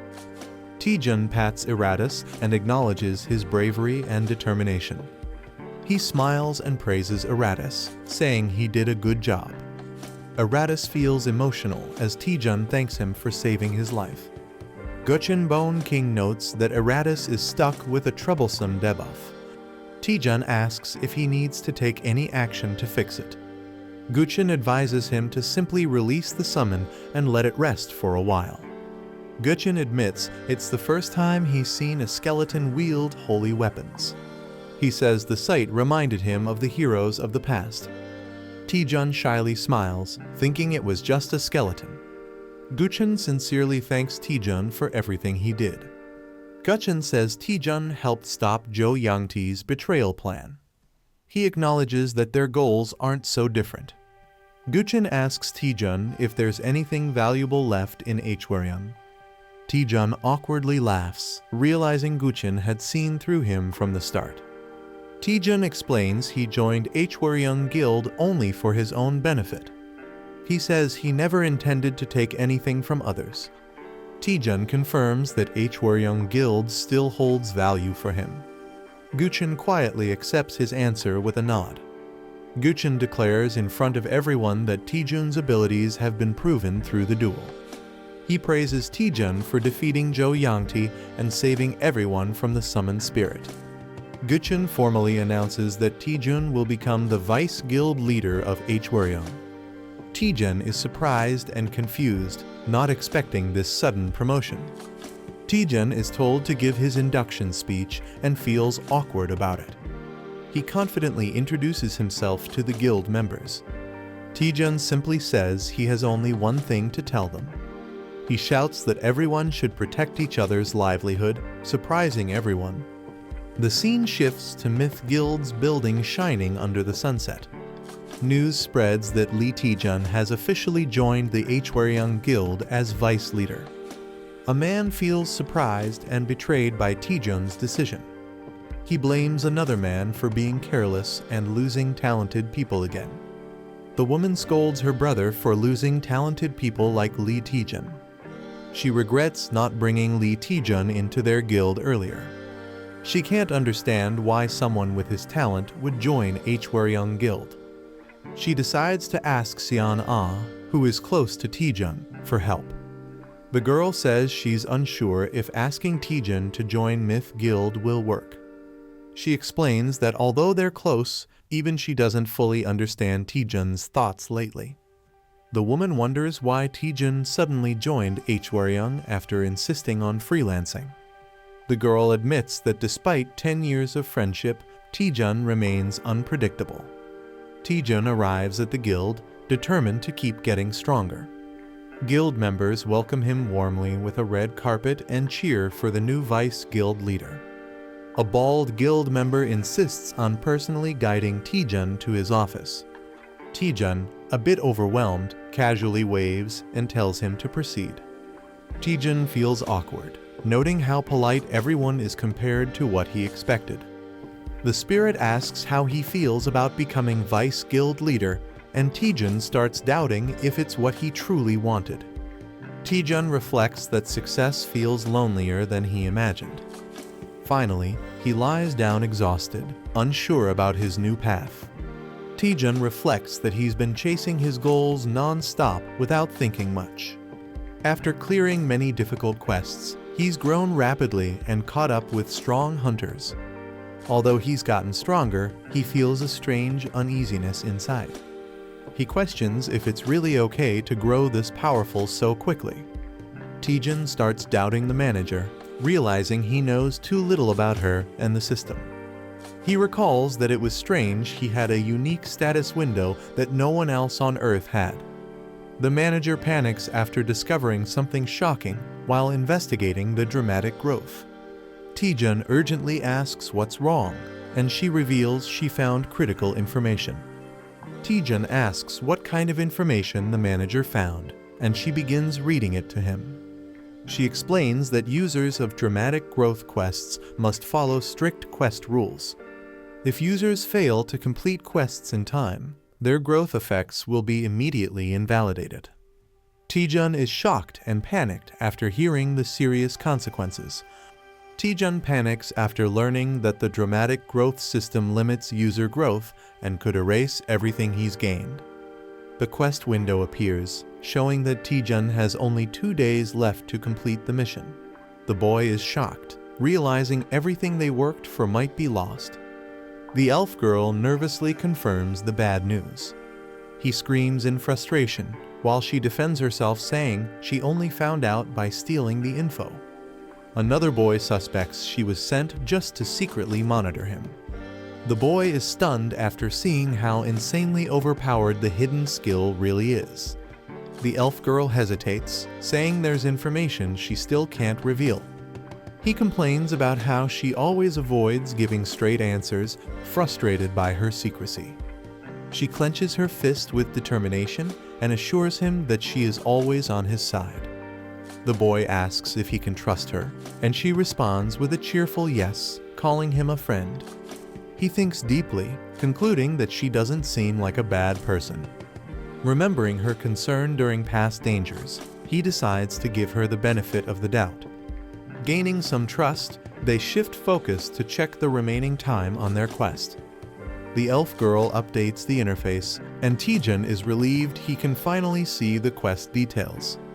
They discover only 2 days remain to complete the Radical Growth quest, which puts Taejun under pressure. She reminds him to check the item post he made earlier at the Parsley Market for a solution. Curious, Taejun opens the post, wondering how many comments it received. Taejun checks the comments and is disappointed to find only one, and it's useless spam. He panics, feeling like all his effort was wasted. Suddenly, a new comment appears mentioning an ultra-legendary item. A mysterious user responds, recognizing Taejun from a past encounter involving a strange staff and enhanced crystal ball. Taejun gets frustrated waiting for the slow reply while the elf girl watches over his shoulder. The message explains that the item contains complex mana circuits that require precise repair. Taejun is shocked to learn he'll need at least a 7th circle mage to fix it. The mysterious commenter jokingly suggests finding such a mage, and Taejun quickly thanks them for the tip. The mysterious user logs off, leaving Taejun frustrated and wondering if he knows any 7th circle mages. They consider asking Seo Yonawa, but she's only a 5th circle mage at best. Taejun explains that 7th circle mages are extremely rare and top tier even on a global level. As panic sets in, Taejun reveals that he might know one person who fits the requirement. Taejun admits the person he's thinking of isn't the most reliable, but he's their last hope. He knocks on a door, calling out with a polite, "Excuse me." A tired-looking staff member peeks out and says he's brought documents for the deputy guild leader. The staff member reluctantly enters, asking the leader to treat the task as part of his responsibilities. The staff member finds a note saying, "Today's a vacation day," on the guild leader's door. Surprised, he realizes the leader is absent on his very first day. Taejun and the elf girl arrive at the Tower of Training in search of the 7th circle mage. The elf comments on how the place hasn't changed, still empty and unwelcoming as ever. She questions why a dungeon is in the middle of the city instead of behind a gate. Taejun explains that the tower is actually a massive gate, and in rare cases, the surroundings adapt to the dungeon. Despite its odd location, he clarifies that the dungeon itself is just like any other. Taejun notes that the dungeon used to be a regular building, though he wasn't around back then. As they walk through the arena, he wonders aloud if the old man they're searching for has gone missing again. Suddenly, a loud explosion erupts as a muscular figure crashes down, yelling, "Trainee." Taejun and the elf are caught off guard, shielding themselves from the debris in shock. A muscular old man suddenly appears, shouting about protein and startling Taejun. Recognizing him, the old man greets Taejun warmly and praises his improved physique. Taejun explains that he's been training thanks to the old man's previous help. He then politely asks the old man to repair an item with broken mana circuits. The old man gladly agrees to fix the item as a favor to his lifesaver, surprising Taejun. Before starting, he says he wants to ask Taejun an important question. Standing tall, he asks Taejun what strength means to him. Taejun is caught off guard as the old man explains that true strength is about upholding one's convictions. The old man explains that some pursue strength by building their bodies, while others dedicate themselves to training their skills. These people devote their lives to chasing great ambitions with conviction. Pointing directly at Taejun, he demands to know what Taejun wants to become strong for. Taejun sheepishly admits he never thought about it, prompting the old man to call him a foolish youth. The old man shouts that strength without purpose is poison and leaps toward Taejun. He launches into a surprise move called Practical Compressed Muscle Training. Taejun barely dodges the explosive punch, shocked by the sudden attack. As the dust settles, he stands up, stunned, realizing he just barely avoided death. Taejun yells at the old man, calling him crazy, but the old man calmly says Taejun's body moves fast while his heart is uncertain. He compares Taejun to a lost, aimless beast with no direction. Taejun tries to fight back, but the old man easily counters and offers to give him a valuable lesson.